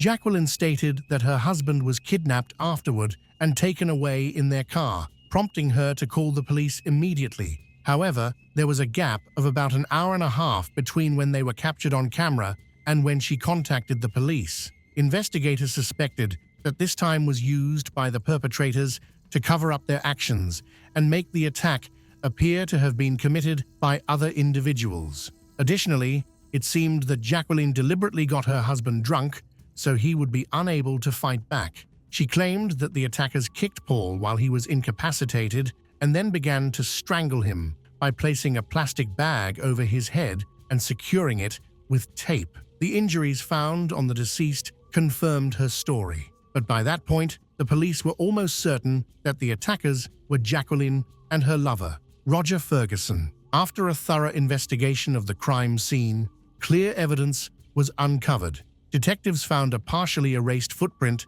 of a man's shoe that had been poorly cleaned. The tread pattern matched Roger's shoes, but this alone is considered circumstantial evidence. More concrete evidence against the criminal couple emerged as well. In the kitchen trash, detectives discovered a cigarette butt with Roger's saliva on it, and a partial fingerprint from him was located on the cable tie that bound Jacqueline's hands. Additionally, Roger's fingerprints were found on the ties that bound the victim's hands and feet. The bag used to suffocate the victim contained sweat and oil traces from both of the suspects. The investigation revealed another person involved in this violent crime, Colin Robinson, 17, a minor acquaintance of Roger. On the night of the attack, Roger called Colin to ask for an unspecified favor. Following Roger's instructions, Colin parked his car at the end of the street and walked to the house to avoid drawing attention. However, when Colin realized the situation, he wanted to escape, but Roger threatened him with a knife and coerced him into helping move the body into the car's trunk. Afterward, they drove the car to a secluded area and abandoned it. Initially, Colin denied any involvement in the crime, but during a second interrogation, he broke down and started to confess. The trial and sentencing took place after a thorough investigation that lasted several months. During this period, investigators collected solid evidence, interviewed witnesses, and obtained a confession from the third person involved in the crime. However, the trial only started in spring 2007, nearly 3 years after Paul Krimble was killed. On May 7, 2007, Jacqueline Krimble and Roger Ferguson were convicted of premeditated murder with the intent of collecting insurance money. Jacqueline received a 20-year prison sentence, while Roger, her lover and accomplice, was sentenced to 18 years. Colin Robinson, the young accomplice, received a 3-year sentence for aiding the criminals and trying to conceal the criminal. Additionally, Roger's elderly mother was also held accountable for perjury and giving a false alibi for her son. Given her old age and serious health issues, she was sentenced to only 1 year of probation. Jacqueline sought revenge on her own children. Even while in prison, she felt bitterness towards her family for not supporting her during her trial and for their relief at her imprisonment. Her own mother even stated that people like Jacqueline should be kept away from society to prevent them from causing harm. Strikingly, just days after her husband's funeral, Jacqueline destroyed all of his belongings and photographs, wanting nothing to remind her of him. However, Danielle managed to save a few pictures of her father, hiding them in her bedside table without her mother's knowledge. The £300,000 insurance payout, for which Paul was murdered, went to his children. The children lost both of their parents in an instant, but their difficulties continued. Their mother was fiercely opposed to allowing either her parents or the parents of her deceased husband to take care of them. She fought hard to deny them guardianship rights, which led to the children entering foster care, even though they had living grandparents. At the time of the tragedy, Danielle was just 11 years old, and her brother was only 5. Jacqueline managed to keep her parental rights and tried to manipulate her children from prison. She wanted them to publicly claim her innocence and used various pressure tactics to do so. For instance, she promised to approve their school trips if they visited her in prison, but she tricked them. During the visit, she insisted they testify for her and refused to sign the permission slip. As a result, they were the only ones in their class who couldn't go on weekend trips. Danielle is now living in Basingstoke, working at a daycare and in a relationship with Simon Bryce, an engineer, her brother, who has a solid education and has relocated to London. The harrowing tale of Jacqueline and Paul Crimble underscores the devastating consequences of a marriage sustained by obligation rather than love, trust, or respect. Jacqueline's calculated murder of her husband, driven by greed for a £300,000 insurance payout and executed with chilling ruthlessness alongside her lover, Roger Ferguson, not only claimed Paul's life, but also irreparably fractured their family.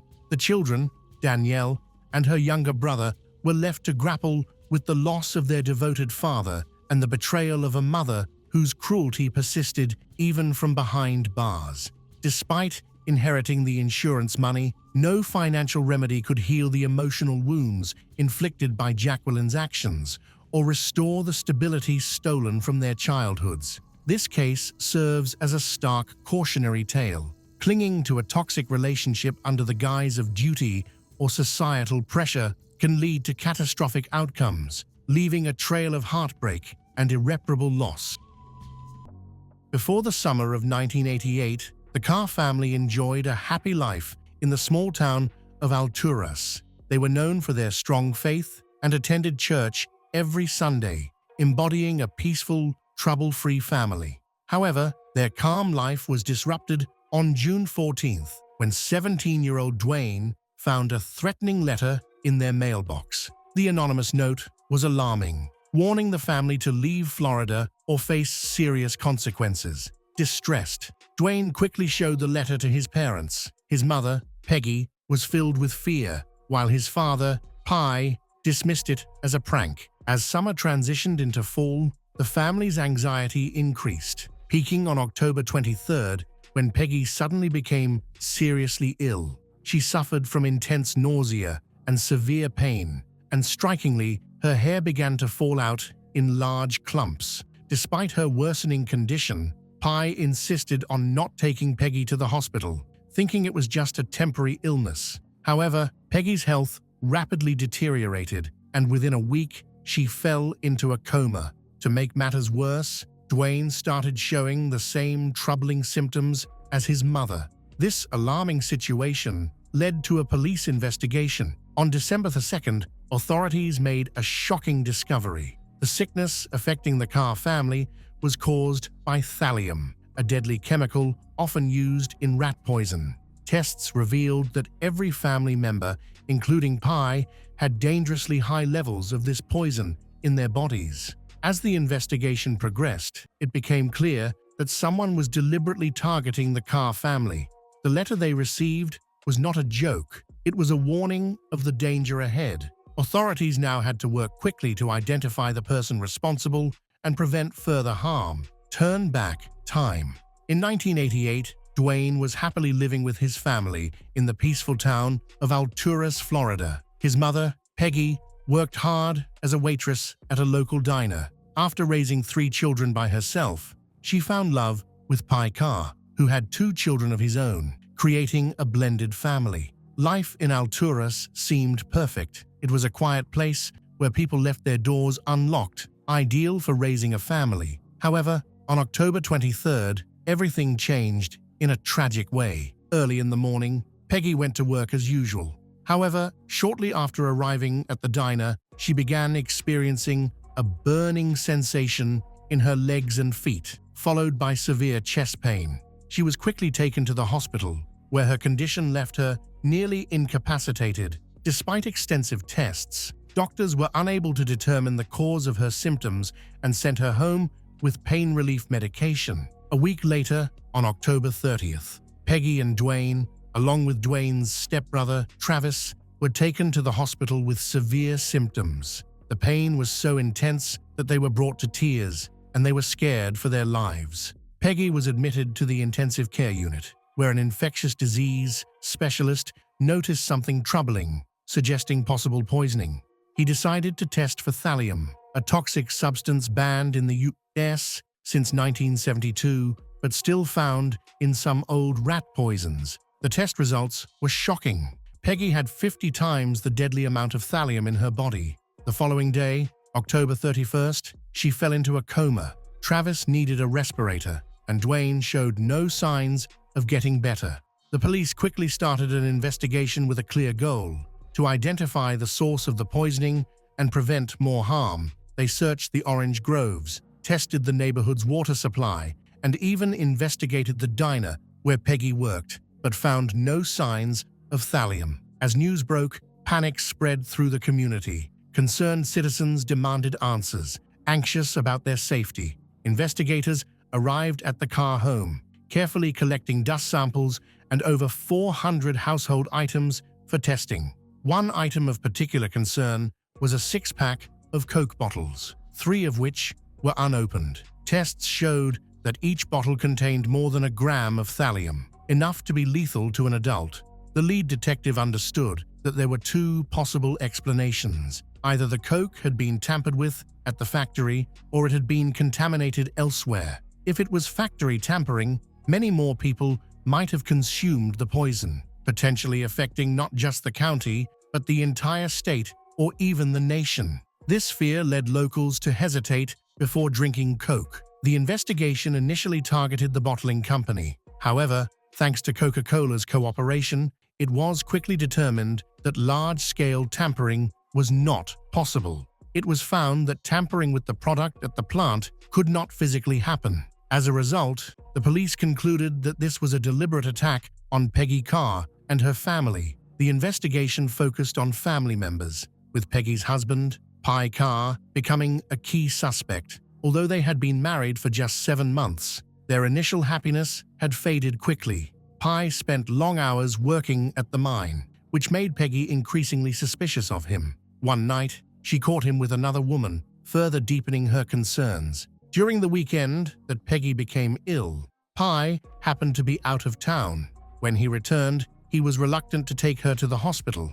As investigators looked further into Pi's past, they tried to find a reason why he would poison his wife. However, one question continued to trouble the police. Why would Pi also poison his own son, Travis? During the interrogation, Pi shared an intriguing piece of information. On June 14th, 4 months before Peggy got sick, Dwayne discovered a letter in the mailbox. Inside, there was a yellow post-it note with a typewritten warning telling the family to leave Florida within 2 weeks or they would face death. At first, Dwayne and his siblings found it funny, but now Pi's lack of concern appeared more suspicious. The police discovered that unsettling events had previously occurred in the Carr household. A few years earlier, 2 of their dogs had died unexpectedly, showing signs of severe illness and hair loss. This raised a disturbing possibility that they might have been subjected to experimentation. As Peggy's condition worsened, Dwayne and Travis showed no signs of getting better. The entire family was tested for thallium. The results were shocking. Every family member, including Pi Carr, had trace amounts of thallium in their system. This finding ruled Pi out as a suspect, since it seemed unlikely that someone would commit such a crime while also risking their own exposure to the poison. Even Peggy's 2-year-old granddaughter, Casey, had traces of thallium. On March 3, 1989, after 5 months of suffering, Peggy's health took a tragic turn for the worse. Dwayne was summoned to her bedside one last time as the family made the painful decision to take her off life support. Peggy Carr passed away at the age of 41, leaving her family in deep sorrow. Peggy's death shifted the investigation to a murder case. Poisoning is an unusual and deliberate method of killing, typically associated with a particularly clever and disturbed individual. When the FBI examined the contaminated Coke bottles, they discovered tiny scratch marks, suggesting that the bottles had been carefully altered. Thallium had been added, the caps resealed, and the bottles looked untouched. Since thallium is both tasteless and odorless, it dissolves easily without leaving typical signs like overflow, discoloration, or sediment in soda. The careful mixture found in the Coke bottles indicates that the perpetrator possessed advanced chemistry knowledge, an exceptionally intelligent person who thought they were more cunning than everyone else. Police began to interview neighbors and townspeople in Alturas, a small community with only a few hundred residents, as they searched for the person responsible for this terrible crime. The closest neighbors to the Carr family were George James Trepal and his wife, Diana. When detectives questioned Trepal, he reacted with surprising anger, criticizing the redneck children and family living nearby. When asked who anyone would want to harm the Carr family, George gave a disturbingly detailed answer. He believed someone wanted them to move away. This was exactly the same message found in a threatening letter sent to the Carrs, a detail known only to the police. This unusual response led investigators to consider Trepal as a prime suspect. Further investigation revealed that George was a self-taught chemist, while his wife, Diana, held a master's degree in chemistry. Both were part of an elite society for individuals with an IQ in the top 2% of the population. Investigators then uncovered George's criminal history.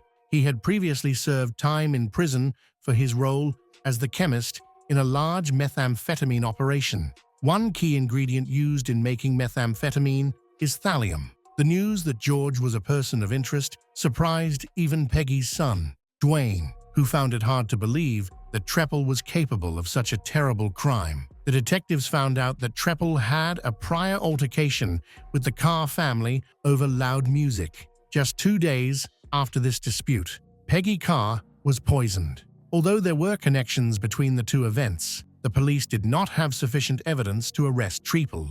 Typically, police procedures involve questioning a suspect in hopes of securing a confession. However, detectives felt this tactic would not be effective with Trepal, who is introverted and avoids confrontation. Therefore, the FBI suggested an alternative approach. Someone needed to go undercover to outwit Trepal. The police assigned Special Agent to go undercover in the group that George Trepal was part of. The goal was to earn Trepal's trust and collect enough evidence to demonstrate his involvement in the poisoning. At first, it appeared that the agent would only need to work undercover for a weekend. However, she was cautioned about Trepal's exceptional memory. If he saw her, he might remember her face or car. She, using a fake identity, was getting ready to attend a murder mystery event organized by George Trepal and his wife, Diana. She pretended to be a woman about to divorce her abusive husband. On April 14, 1989, she arrived at the local hotel where the gathering was taking place. As she entered, she was met by George himself. Seeing him, she felt anxious that he might recognize her from previous surveillance. She took a deep breath and looked for any indication that he knew her, but Trepal didn't seem to remember her. Still, she had to stay alert in her undercover role. She understood that Trepal was not likely to confront someone directly. He preferred to poison his victims, leading to a slow and painful death. The agent signed up for the event and received a packet with all the weekend details prepared by Trepal himself. The pamphlet outlined several carefully crafted murder scenarios, including one that involved poisoning. One paragraph caught her attention. It stated that when a death threat arrives, cautious individuals should discard all their food and be mindful of what they consume. This alarming similarity reminded she of the death threat the Carr family had received just before Peggy was poisoned, reinforcing her belief that they had identified the right suspect. Throughout the weekend, The agent spoke with Treppel, carefully monitoring his every word, aware that any mistake could cost her life. When Treppel inquired about her background, she fabricated a story about her husband, a lawyer from Houston, Texas, whom she claimed to have left. Treppel revealed that he could detect lies by observing the movement of a person's neck muscles, which made she even more anxious. Before the weekend concluded, she revealed to Treppel her plan to move to Florida in order to escape her husband. This confession led to an important development. Treppel mentioned that he and his wife were considering relocating their practice and selling their house. After meeting with her supervisors, the agent was told to extend her undercover operation beyond the original weekend. She recognized this as an opportunity to gather important evidence that could lead to a search warrant for Treppel's house. Her goal was to find lab equipment or chemicals that would connect Treppel to the crime. The next week, she visited Treppel's house. During the visit, Treppel bragged about how safe Alturas was and how nobody locked their doors. While she spotted several suspicious items, such as a secret passage in the library and a mannequin dressed in bondage gear, none of these were enough to obtain a search warrant. Despite her failed plan, the agent continued to act, committed to collecting more evidence. She understood the dangers involved. Revealing her real identity could put her and her family at risk. Treppel, who was very clever, might resort to poisoning her if he found out she was an undercover detective. Over the next few months, she met with Treppel for several lunch dates, always being watched closely. She avoided eating or drinking anything after leaving the table. Cautious of Treppel's potential to harm her, during these meetings, Treppel progressively showed his contempt for those he deemed less intelligent, which provided she with a glimpse into his mindset. After 8 months, the agent had gathered many small pieces of evidence, but it wasn't enough to form a strong case. Her supervisors started to doubt the operation's worth and considered shutting it down. For the agent, giving up was not an option. She felt a deep responsibility to seek justice for Peggy Carr and her family, thinking about how it could have been her own loved ones who ingested the poison. In December 1989, the agent received an important call she had been anticipating. George and Diana Treppel had relocated and offered her the opportunity to move into their home. With this offer, the agent gained legal permission to enter the house without needing a warrant, allowing her to invite the county crime scene unit to conduct an investigation. Suspecting that Treppel was too intelligent to leave obvious signs of thallium, the investigation team concentrated on searching for residues in areas such as the air conditioning filter and drains. The house still contained many of Treppel's belongings, which provided plenty of chances to collect samples. In the garage, investigators found vials and chemistry bottles, hoping that one of them would test positive for thallium. While waiting for results from the FBI lab, the agent struggling to come up with new ways to engage Treppel.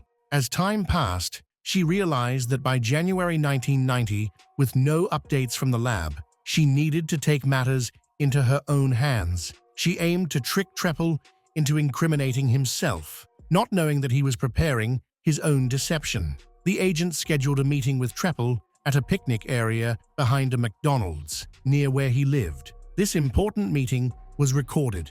During their discussion, she gave Treppel a business card that she claimed had been left by detectives looking for him.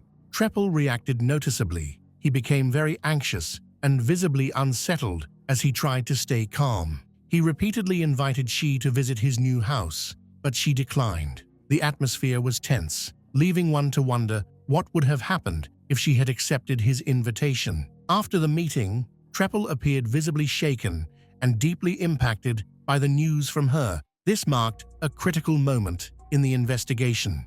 On April 4, 1990, the agent received an unexpected phone call. The FBI had found thallium in one of the vials taken from Treppel's garage. The vial contained thallium nitrate, the same chemical used to poison Peggy Carr and to try to kill her entire family. This discovery provided crucial evidence to bolster the case against Treppel. On April 5th, George Treppel was arrested at his new home in Seguin. Seeing him led into the county jail in an orange jumpsuit marked the conclusion of a lengthy and dangerous investigation. Even when the agent revealed her true identity, Treppel remained calm. The special agent from the county sheriff's office presented him with a warrant for handwriting samples, to which Treppel simply smiled and said, "Oh, okay." She had narrowly escaped becoming Treppel's next victim. In January 1991, George Treppel's trial began with substantial evidence against him. Police found a journal in Treppel's home called General Poisoning Guides, which identified thallium as a common poison used by criminals. The journal included references to harming neighbors, and 55 fingerprints found in it matched Treppel's. The prosecution also presented the tools used to tamper with the Coke bottles, including a set of tiny screwdrivers. One screwdriver was missing and fit perfectly with the marks on the bottle caps, which was incriminating evidence that shocked the jury. Throughout the trial, Treppel maintained a calm and emotionless demeanor, even smiling at times. His lack of remorse and his premeditated actions revealed a disturbing level of malice. He rationalized his cruel actions by claiming he was more intelligent than others and believed that those he deemed less intelligent did not have the right to live. The trial lasted for 2 months, but the jury took only 4 hours to reach a decision. On March 6, 1991, nearly 2 years after Peggy Carr's death, George Treppel was found guilty on all charges and sentenced to death. According to the Florida Department of Corrections, inmates on death row wait an average of 12.7 years for execution. Treppel passed that milestone nearly 8 years ago. With this verdict, justice was served for Peggy Carr. The special agent's unwavering dedication and bravery played a crucial role in bringing this criminal to justice. She put her life at risk to ensure that Treppel was held accountable for his horrific actions. Reflecting on her commitment, one can't help but admire her courage. She went above and beyond to ensure that Peggy's killer faced justice, earning the respect and gratitude of many. The other members of Peggy Carr's family, who also experienced poisoning, fully recovered. However, the loss of Peggy deeply affected her son Dwayne. Losing his mother at just 16 years old was a traumatic event that left him with lasting emotional pain. In the years after her passing, Dwayne struggled with his grief, frequently expressing it through anger and emotional outbursts. Eventually, he discovered comfort in writing letters to his mother, where he shared his feelings. He promised to work on improving his life. Dwayne fulfilled his promise. Today, he is married and is the supportive father his family needs. Each day, he works hard to make his mother proud and honor her memory. Dwayne exemplifies the strength of the human spirit, proving that even after facing great tragedy, it is possible to live a meaningful life. Julie Irene Oldag, later known as Julie Keown, had a peaceful and happy childhood in the town of Plattsburgh, Missouri, located in the heart of the American Midwest. Born on May 16, 1973, she was the eldest of 2 children. Growing up alongside her younger brother, Chad, Julie's parents, Nancy and Jack, were well-respected members of the community. They lived modestly but comfortably, sustained by their farm work. Growing up on the farm taught Julie responsibility and humility. Julie left a lasting impression on everyone she met. She was empathetic, selfless, and always ready to help others, with a calming presence that put people at ease. Her quiet strength and sense of purpose developed early. Academically, she excelled thanks to the support of her loving family. She attended high-quality schools and consistently earned praise from her teachers. Her compassion eventually inspired her to pursue a career in nursing.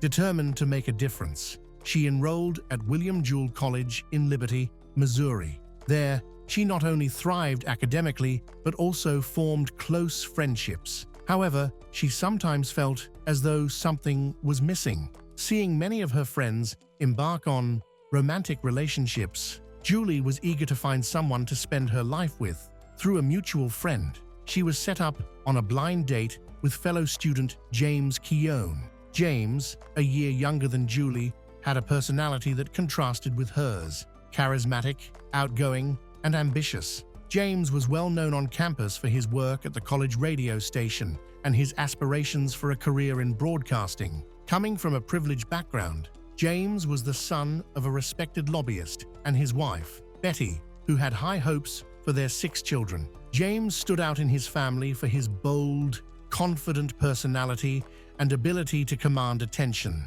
traits that were both admired and controversial. In Julie, he found a calm, gentle presence that complemented his own strong energy. Meanwhile, Julie was attracted to James's drive and enthusiasm. Their connection was instantaneous, and they soon became inseparable, forming a well-known couple on campus. While still in college, James began working as a local radio host, quickly becoming a familiar voice in the community. Julie remained focused on her nursing studies and clinical training, preparing for the challenges of her career. After graduating, they married and moved to Kansas City, eager to build their life together. Both flourished professionally. Julie became a nurse whose empathy and dedication to her work made her exceptional. She treated each patient with care and respect, earning the admiration of her colleagues and superiors. Meanwhile, James continued to advance in his radio career, managing roles at 2 stations and steadily building his reputation. Together, they appeared to have a perfect life, young, ambitious, and dedicated to their professions. Their relationship was built on shared values, mutual support, and a balance of Julie's calm demeanor and James's outgoing nature. However, as James's career grew, so did the demands on his time. His schedule became packed with meetings and side projects, leaving little time for rest or quality time together. Although their home was filled with love, it often felt empty due to their busy lives. Both juggled early mornings, long days, and late nights, caught up in a fast-paced rhythm. Despite his hectic schedule, James made an effort to keep their relationship strong. He surprised Julie with weekend trips and thoughtful gifts, small tokens of his affection that she deeply appreciated, even though she never asked for them.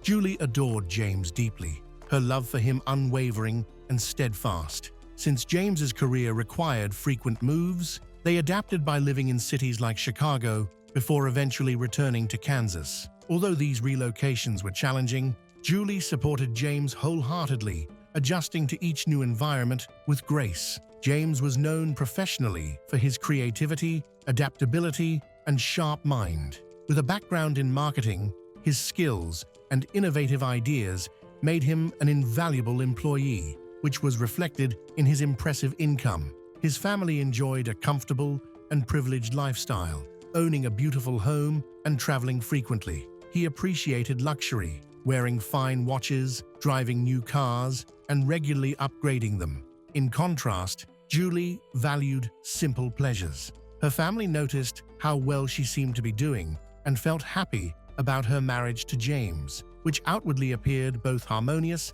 and successful. As time passed, relatives began to inquire about their plans to have children. However, for James and Julie, this was a painful subject. They had been trying to conceive for years without success, despite undergoing countless tests, consulting specialists, and exploring every available option. There was no medical explanation for their infertility. Despite the hardship, they remained hopeful and continued with their lives, bearing the heavy weight of uncertainty. James redirected his focus to his career, pursuing personal growth and professional recognition. Already well regarded in his local community as a radio presenter, James set his sights higher. In 2003, he applied to Harvard Business School and was accepted with a prestigious scholarship. This achievement transformed their lives. They moved to Boston so James could start his studies. While Julie transitioned to remote work in medical software development, James also took on remote marketing projects. Although Julie wholeheartedly supported his ambitions, the move created emotional challenges for her. She missed her family, their home in Missouri, and the sense of familiarity she had left behind. Nevertheless, her love for James and her pride in his accomplishments kept her devoted to him. At Harvard, James surrounded himself with influential people and worked hard to build an impressive public image. Yet, despite his many achievements, he always seemed to crave more. Meanwhile, Julie continues to hope for a baby, although her health begins to decline alarmingly. Around 8 months after their move to Boston, she started experiencing constant fatigue, muscle pain, and frequent illnesses. Multiple medical exams provided no clear answers. Then, on August 20th, 2004, her condition suddenly took a turn for the worse. She woke up disoriented, with severe headaches, and found herself unable to perform basic tasks. She slurred her words, struggled to write, and felt the world spinning. Alarmed, James rushed her to the hospital, where her symptoms quickly worsened. Doctors immediately recognized the seriousness of her condition and conducted urgent tests. Suspicion fell on her kidneys as her health declined rapidly. By August 2004, Julie received life-changing news: her kidneys were no longer functioning properly. This became the first real clue to her long-standing health struggles, including infertility, though the connection was not fully understood. Despite extensive testing, her symptoms, muscle weakness, confusion, and fatigue did not align entirely with typical kidney failure cases. Some doctors initially suspected that Julie might have a rare kidney condition, but they were unable to arrive at a definitive diagnosis. After spending 3 days in the hospital, her condition unexpectedly improved without any clear medical intervention. With no solid explanation for her symptoms beyond potential kidney issues, she was discharged. Although the doctors were baffled, her symptoms eased, and she became eager to move forward, hoping to recover both emotionally and physically.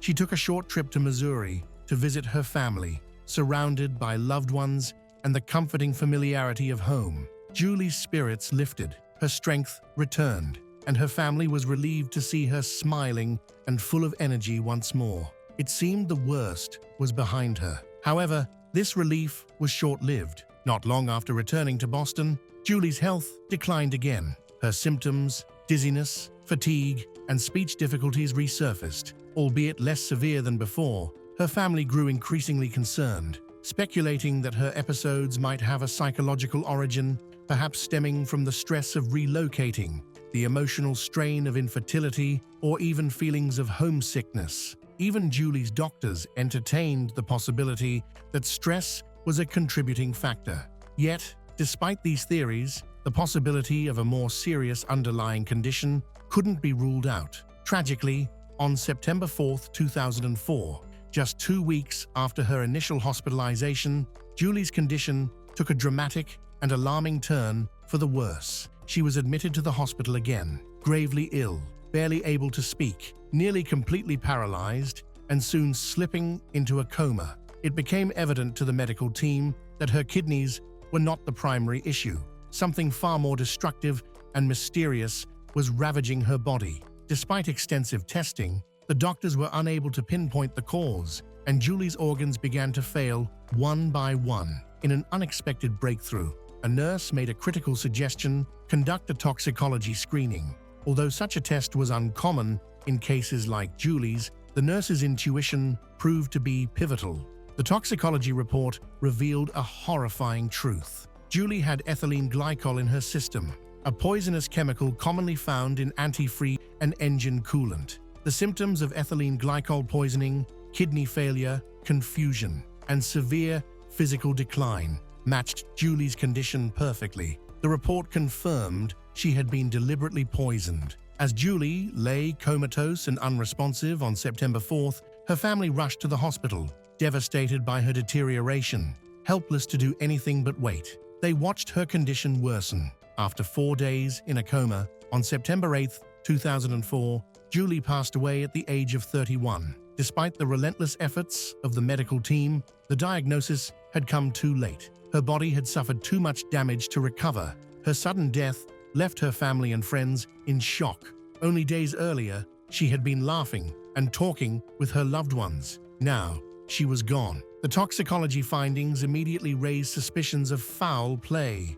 Julie's parents were convinced that someone had intentionally poisoned her, and all signs pointed to someone close to her. Suspicion quickly fell on her husband, James. Detectives launched an investigation, as the presence of ethylene glycol automatically triggered a criminal inquiry. They gathered medical records, household items, and witness statements to piece together what had happened. Publicly, James presented himself as a grieving widower, expressing shock and sorrow over Julie's untimely death. He denied any involvement, even speculating that she might have accidentally or intentionally ingested antifreeze during a moment of depression brought on by her health struggles, their move to Boston, and their inability to conceive. However, not everyone believed his claims. The nurse who initially suggested the toxicology screening later reported that James's behavior during Julie's hospital stay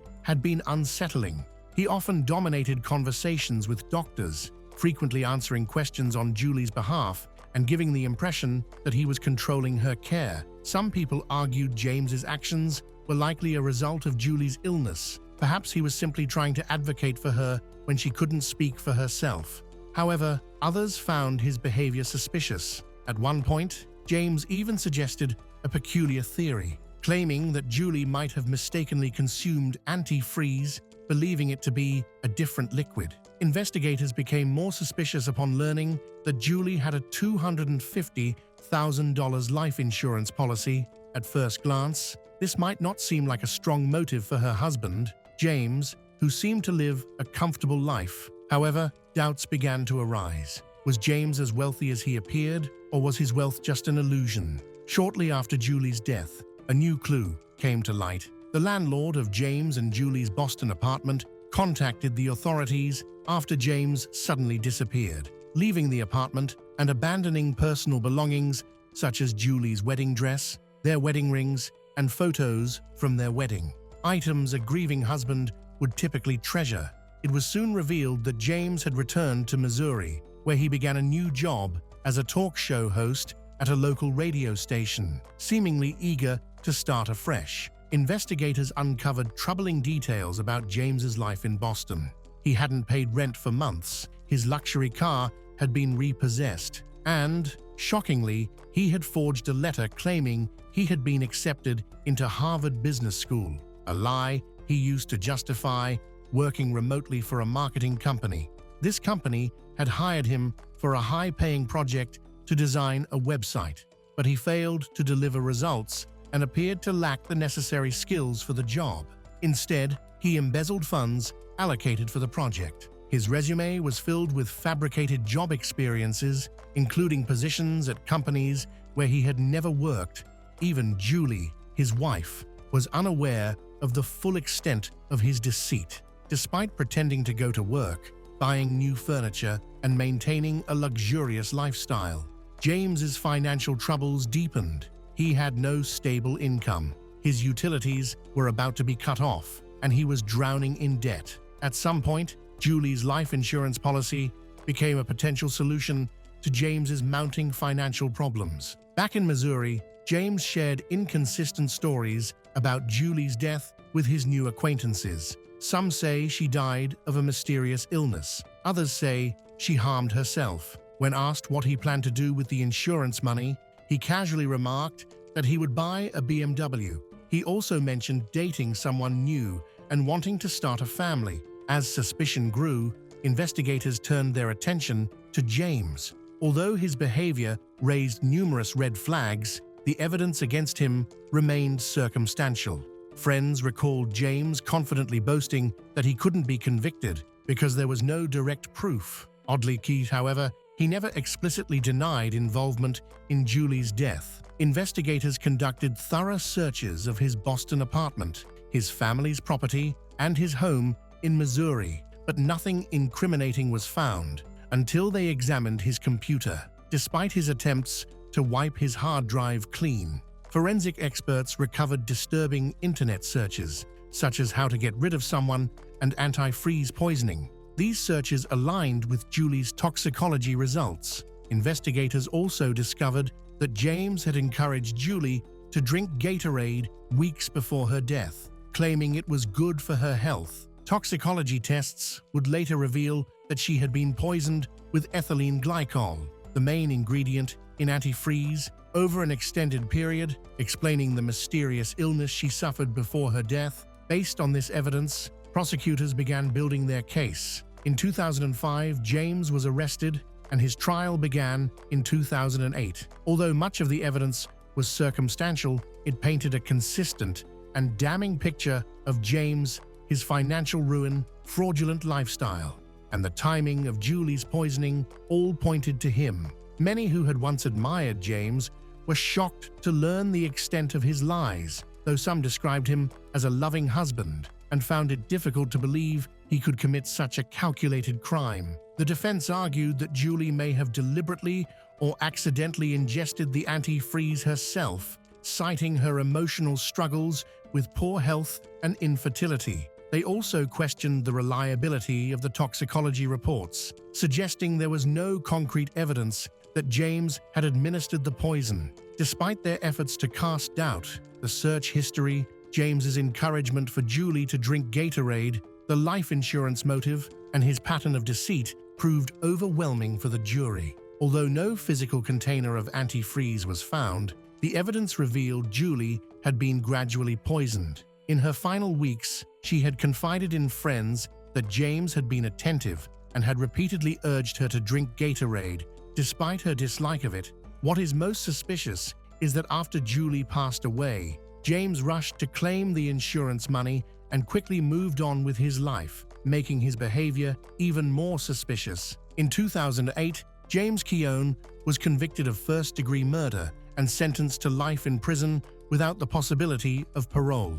The court concluded that he had deliberately and methodically poisoned his wife by spiking her drinks with ethylene glycol, ultimately causing her death. To this day, James continues to maintain his innocence. However, Julie's family firmly believes that justice was appropriately served. In 2017, the Massachusetts Supreme Judicial Court upheld his conviction, stating that the evidence against him was overwhelming. Julie Keown, remembered as a compassionate nurse, a devoted wife, and a loving daughter, was tragically taken from the world far too soon. Her kindness, sincerity, and grace live on in the memories of those who knew her and in the relentless pursuit of truth that arose following her untimely passing. Caitlin Coons first met Jonathan Jones when she was only 15 years old, and he was 30. Their relationship would soon spiral into something deeply troubling. Caitlin, who had spent much of her young life in Ohio's foster care system, she was living in a group home in Canton when she first encountered Jonathan. She had faced numerous challenges throughout her childhood, bouncing between foster families and care facilities, she desperately seeking stability and someone who would truly care for her. Like many children in state custody, she had experienced multiple placements, each bringing its own disappointments. These constant moves had left her feeling abandoned, creating deep emotional wounds that made her vulnerable. Caitlin couldn't help but hope that each new placement would provide the loving, stable environment she craved, but these hopes were repeatedly dashed. Jonathan, 15 years her senior, seemed to offer the attention and affection that Caitlin had been searching for. However, their relationship was far from appropriate or legal. At 30, Jonathan was a grown man who should have known better than to pursue a romantic relationship with a 15-year-old girl. Caitlin couldn't help but be drawn to someone who appeared to understand her struggles and offered her the emotional connection she had been craving. What she didn't realize was that she was becoming involved with a predatory man who would ultimately lead her down a dark and destructive path. As their relationship developed, it became increasingly clear that Jonathan was taking advantage of Caitlin's vulnerable state. Caitlin's unstable past made her emotionally vulnerable, and she became dependent on Jonathan, who took advantage of her youth and desire for love. Jonathan manipulated Caitlin by exploiting her weaknesses. He told her she was mature, different, and their relationship was special. These tactics are commonly used by predators to make victims feel responsible for their own exploitation. Jonathan had complete control, and Caitlin became isolated, making it difficult for her to see that she was being manipulated and believed their relationship was genuine. Even though there were clear warning signs, her longing for love and inexperience with healthy relationships blinded her to the fact that she was being victimized. She saw Jonathan as her rescuer, the one finally giving her the love she desired. In March 2023, Jonathan's predatory behavior was exposed when he was convicted of enticing a child to view adult material and child endangerment. The court found that he had engaged in intimate with 15-year-old Caitlin and planned to sell photographs of their encounters. This revealed the extent of his exploitation and abuse. After the conviction, the court had ordered him to stay away from Caitlin and put a GPS tracker on him to monitor his location. Despite these efforts, tragedy was unavoidable. Nicole Jones, Jonathan's 53-year-old mother, lived in Sylvania Township. She was very worried about her son's relationship with the teenage girl, Caitlin. She was concerned about Jonathan's legal problems and the negative impact the relationship was having on both of them. As a caring mother, Nicole had seen her adult son making increasingly bad choices. She had tried to support him, but his relationship with a teenager and the resulting legal issues were almost too much to bear. Nicole felt stuck between her love for her son and her duty to protect a vulnerable young girl. The seriousness of the situation and the potential consequences of Jonathan's actions made her even more anxious. As a mother, Nicole had always tried to see the best in Jonathan, even when his behavior was clearly problematic. However, his relationship with Caitlin represented a new level of concern. The teenage girl was undeniably vulnerable and traumatized, and Jonathan appeared to be exploiting someone who needed protection. Nicole felt a sense of responsibility, not only for her son's actions, but also for Caitlin's welfare. She had repeatedly talked to Jonathan about the inappropriate nature of his relationship, pointing out the age difference and legal ramifications. She remained steadfast in her belief that Jonathan needed to end the relationship and seek help for the issues, driving him to pursue someone so young and vulnerable. In April 2023, despite the court order, Caitlin made the fateful decision to leave her foster care placement in Canton. The 17-year-old girl, still deeply attached to Jonathan, couldn't resist what she believed was love. She met Jonathan at a local restaurant, and together they returned to his mother's home in Sylvania Township. Caitlin hoped this reunion would somehow make everything better, that they could find a way to be together without further problems. Nicole didn't know that Caitlin was secretly living in her house. Caitlin had climbed in through Jonathan's bedroom window and was hiding from Nicole. This created a stressful and difficult situation, as Caitlin was living a secret life in Nicole's home, where Nicole was trying to live normally. This situation put a strain on everyone. Nicole was unaware of everything happening in her own home, and it was becoming harder to keep Caitlin hidden. Caitlin had to stay quiet during the day and avoid being seen. Caitlin grew frustrated with the secrecy and the constant fear of being discovered, and she realized that this situation couldn't last. As days passed, the strain of keeping Caitlin's presence hidden became increasingly difficult. Jonathan knew it was only a matter of time before his mother discovered Caitlin's presence, and he knew his mother would not approve. It was evident that Nicole was genuinely concerned about both Jonathan's welfare and Caitlin's. However, her attempts to intervene and protect them would ultimately put her in grave danger. The tension in the household reached a breaking point when Caitlin became convinced that Nicole was the primary obstacle to her being with Jonathan. Warped by trauma and manipulation, Caitlin was unable to see that Nicole's concerns were legitimate and protective. Instead, she viewed Nicole as an enemy, deliberately trying to destroy her relationship. This perception fueled increasingly dark thoughts about how to eliminate the perceived obstacle. On April 19, 2023, Caitlin's frustration and desperation reached a dangerous crescendo. She made a decision that would forever change multiple lives. Caitlin gave Jonathan an ultimatum that was both shocking and terrifying in its cold calculation. Jonathan had 5 hours to kill his own mother, Nicole, or she would end their relationship forever. This demand was so extreme and disturbing that it revealed the depth of Caitlin's psychological disturbance and the toxic nature of their relationship. Jonathan, faced with this impossible choice, found himself paralyzed by fear and indecision. Although he had made numerous poor choices in his life, including his predatory relationship with Caitlin, the prospect of murdering his own mother was apparently beyond even his moral boundaries. As the 5-hour deadline approached, Jonathan could not bring himself to harm the woman who had given him life and had tried to help him throughout his struggles. Caitlin wanted Jonathan to kill Nicole.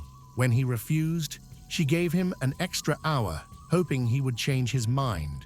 But Jonathan still didn't act. So, Caitlin decided she would kill Nicole herself. She believed that for her relationship with Jonathan to work, Nicole had to die. Despite feeling troubled and pressured, she resolved to commit the murder since Jonathan wouldn't. On the evening of April 19th, 2023, Nicole Jones stood in her kitchen, facing her refrigerator. Unbeknownst to her, Caitlin was outside and had found a large rock.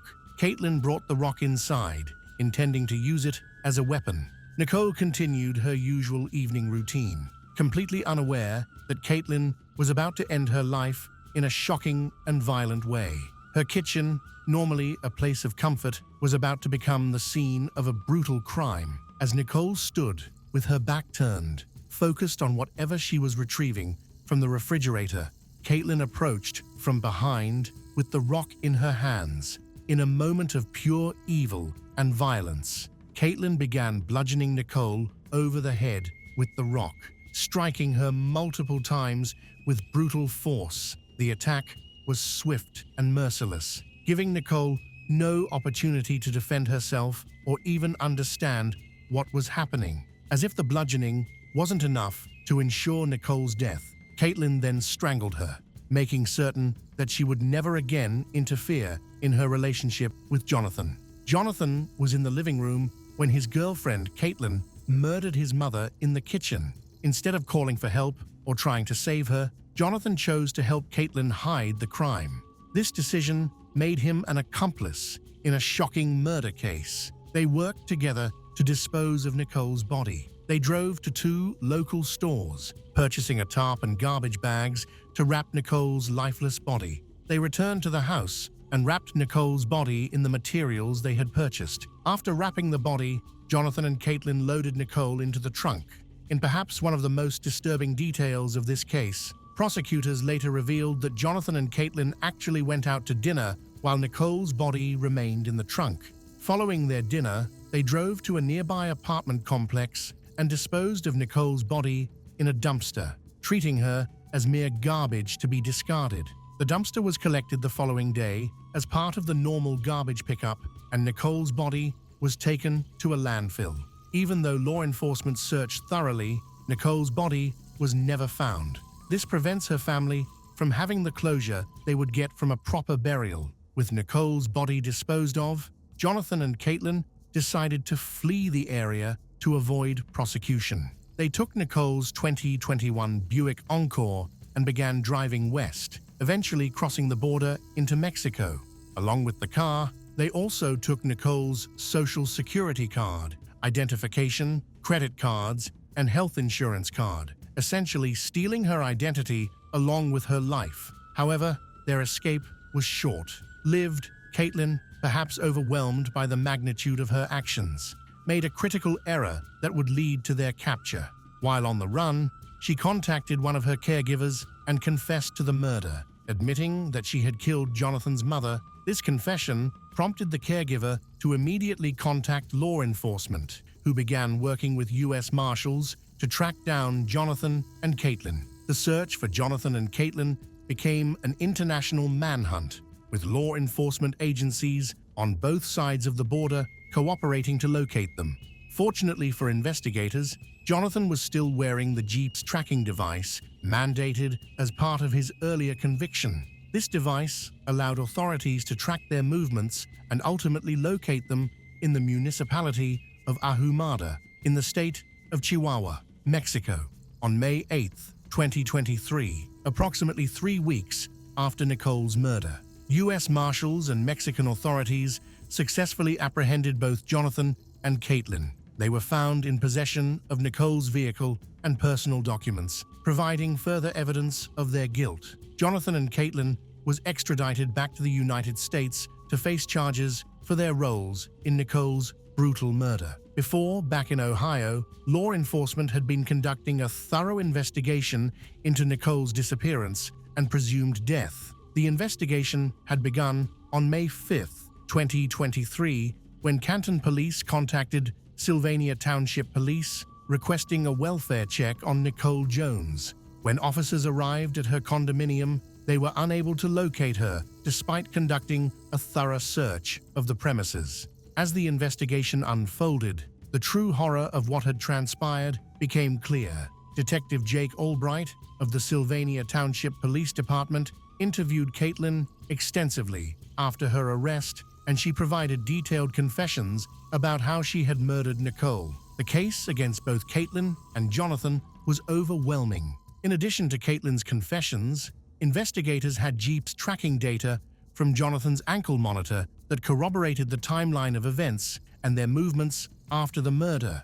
Surveillance footage from the stores where they purchased supplies further supported the prosecution's case against them. Initially, prosecutors charged Caitlin with aggravated murder, abuse of a corpse, felonious assault, and tampering with evidence. Given the serious nature of the charges and the calculated manner in which the crime was committed, the court decided to charge Caitlin as an adult. Despite her being only 17 at the time of the murder, Jonathan faced even more charges, including 2 counts of aggravated murder, felonious assault, aggravated burglary, aggravated robbery, tampering with evidence, and abuse of a corpse. However, as the case moved through the legal system, both defendants ultimately decided to accept plea agreements rather than face trial. On June 4, 2024, both Caitlin Coons, now 18, and Jonathan Jones, 33, appeared in Lucas County Common Police Court before judge. They each pleaded no contest to charges of aggravated murder and abuse of a corpse. As part of the plea agreement, prosecutors agreed to dismiss the remaining charges against both defendants. The judge sentenced each of them to life in prison with the possibility of parole after 25 years. While this sentence ensures that both will spend decades behind bars, it also means that they could potentially be released while still relatively young, a thought that brings little comfort to Nicole's grieving family. During the sentencing hearing, the impact of Nicole's murder on her family became painfully clear. Nicole's brother, Robert Jones, who is the administrator of her estate, spoke about the devastating effect her loss has had on their family. Lucas County Prosecutor Julia Bates addressed the case following the sentencing, acknowledging the horror of what had transpired and expressing hope that the resolution would bring some measure of peace to Nicole's family. She said, "This was a horrific event." In her statement, they are relieved to reach a resolution in this case. They hope this brings some measure of peace to Nicole Jones's family. May her memory forever live in their hearts. As a result of this case, Robert Jones, representing Nicole's estate, has filed a civil lawsuit against Caitlin and Jonathan for wrongful death. The lawsuit seeks $25,000 in damages, in addition to punitive damages and other expenses. The suit acknowledges that no amount of money can truly make up for Nicole's death and the way it occurred. A tragic part of this case is that Nicole's body has never been found. Her family has been deprived of the fundamental right to give her a proper burial and have a place to remember and honor her.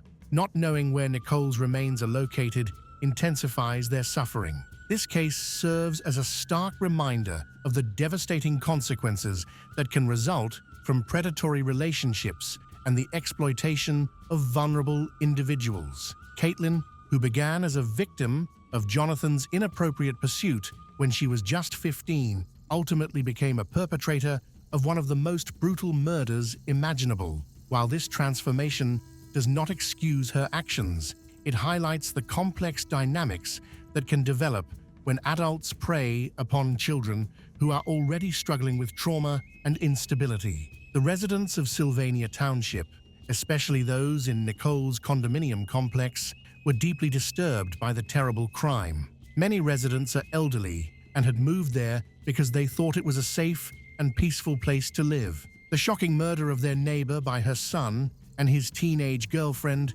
destroyed their feeling of safety and showed that violence can happen anywhere, even in quiet communities. As this case comes to a close with the sentencing of both perpetrators, Nicole Jones's family continues to struggle with their immense loss. It was evident to everyone that Nicole Jones was a caring mother who had tried to protect both her son and the teenage girl her son was exploiting. Her concern for their welfare ultimately cost her life as she became the victim of a crime so brutal and senseless that it continues to shock all who learn about it. Nanette Krentel grew up in New Orleans in a humble, close-knit family. Her parents, Dan and Pat Watson, raised her along with her siblings Kim, Eliza, and 3 half-siblings and taught her important values of loyalty and kindness, known for her gentle and caring nature. Nanette had a deep love for animals and shared her home with 2 cats and a dog. Despite moving away, she maintained a close bond with her family, especially her father and sisters, speaking with them daily. In 1994, at 27 years old, Nanette met Steve Krentel while applying for a job at his office supply store. Steve, then 28, owned both a scuba gear business and the store, and was going through a divorce at the time. Their professional relationship soon turned romantic, and after Steve finalized his divorce, he introduced Nanette to his young son, Justin. By 1995, they were married. Steve's native of Louisiana. He grew up near Lacombe and reportedly had a tense relationship with his brother, Brian. In 2000, Steve and Nanette moved to Lacombe, closer to his parents. He gradually worked his way up in the Tammany Parish Fire Department, eventually becoming the fire chief. Respected for his professionalism, his career in the fire department provided him with financial security and influence in the community. In 1997, after Steve sold both of his businesses, Nanette shifted her career path. She began working at a daycare center, where her kind and attentive nature earned the trust of parents and co-workers. Beyond her job, she became involved in the community, organizing fundraisers and charitable events, as well as supporting local fire departments by selling handmade ceramics and baked goods. By 2017, she had been out of the workforce for several years, focusing instead on her home, her pets, and continued community involvement. Although she had no children, Nanette was always concerned and attentive to the lives of her loved ones. She often played a central role in family matters, offering emotional and financial support to her loved ones. To outsiders, she and Steve seemed to lead a peaceful life, residing on 100 acres of scenic remote property in Lacombe. However, behind closed doors, Nanette grew increasingly concerned for her safety after Steve's brother, Brian, was released from prison. Brian allegedly blamed Nanette for the legal issues that led to his incarceration and had made direct threats against her. In response, she urged for additional security measures, having cameras installed around the property and keeping protective tools in her bedroom, car, and purse. She openly shared her fears with her family. Her father and sisters, aware of the escalating tension, were alarmed but did not anticipate just how grave the situation would become. Steve was also concerned and worked with Nanette to increase security. He installed additional cameras, purchased self-defense equipment, and even practiced shooting with her at a local shooting range. However, despite these precautions, the simmering problems in their family did not go away. Behind the facade of a peaceful life, there were bitter family conflicts, growing tensions, and the choices ahead led to unforeseen consequences. On July 14, 2017, at around 2:30 p.m., the St. Tammany Parish Fire Department received an urgent call from Steve's cousin, who lived nearby. He reported seeing thick smoke rising from Steve's property and suspected the house was on fire. Despite the distance between their homes and the dense forest in between, the fire was visible from afar. Steve and his team arrived at the scene around 3 p.m. when the house was engulfed in flames. Firefighters worked into the evening to extinguish the fire, only to discover human remains in the bathroom of the master bedroom. The damage was extensive, but the location of the remains and the fact that no one else lived there indicated the victim was likely Nanette, Steve's wife. No alarms had sounded, and throughout the day, Steve's repeated calls to both Nanette's cell phone and the house landline had gone unanswered. Her car remained in the garage, further confirming she had been home at the time of the fire. Tragically, all the household pets also perished, reflecting the sudden and intense nature of the flames. Federal fire investigation specialists joined the inquiry. Initially, the fire was considered a possible accident, but the circumstances surrounding Nanette's death raised suspicions. Her remains were found in the bathroom, and there was no indication she had tried to escape. This prompted a forensic autopsy, which included DNA testing and an investigation into the cause of death. About a week later, during a memorial service, part of the coroner's preliminary findings became public. It was revealed that Nanette had suffered a gunshot wound to the head, with a bullet found in her skull. This discovery completely shifted the direction of the investigation. On July 18th, the sheriff confirmed the findings, apologized for the delay in communication, and acknowledged evidence of a criminal act. Further autopsy results showed no smoke inhalation in Nanette's lungs, proving that she had died before the fire. Since no weapon was found near her body, the possibility of self-inflicted injuries has been ruled out. The investigation further revealed the presence of 9 security cameras on the property, but Steve stated that the system had stopped functioning several days before the fire. Efforts to recover footage from the damaged equipment were unsuccessful. This lack of evidence, combined with forensic findings, suggested the fire had been intentionally set to destroy evidence. Investigators shifted their focus to individuals who might have had both motive and access to the property. However, an official statement confirming foul play in Nanette's death was not released until 4 days after the fire. The family's frustration with the investigation grew, particularly because the coroner had noted the gunshot wound the day after the incident, yet this information wasn't immediately shared with them. Nanette's sister, Kim, a prosecutor in Nebraska, publicly criticized the investigation, pointing to the lack of proper scene containment, which may have compromised evidence. When Nanette's relatives arrived in Louisiana shortly after the tragedy, they found the property unsecured and the house open. Within 2 days, Steve was allowed to return to the site, raising concerns about evidence being altered or lost. It wasn't until Steve's son, Justin, discovered a fragment of a human skull in the debris that authorities finally secured the scene. The incident has left the public losing confidence in Sheriff Randy Smith's department. While federal investigators conduct an independent analysis, they discovered multiple points of ignition and traces of accelerants, confirming the fire was deliberately set. Despite these findings, however, the sheriff did not rule out the possibility that Julie harmed herself, citing the lack of a recovered weapon and inconclusive ballistics test results. Later, 2 firearms were found in the remains of the home, but neither could be definitively linked to the fatal shot. The bullet recovered from Nanette's skull was too damaged for reliable analysis. Additional forensic tests reinforced previous findings, including finding no smoke in Nanette's lungs and no food in her stomach. Despite her having been seen purchasing food at a fast food restaurant that morning, additional inconsistencies came to light during the investigation. There was no blood on Nanette's gunshot wound to the head, as is often the case, leading to speculation that her body may have been moved after her death.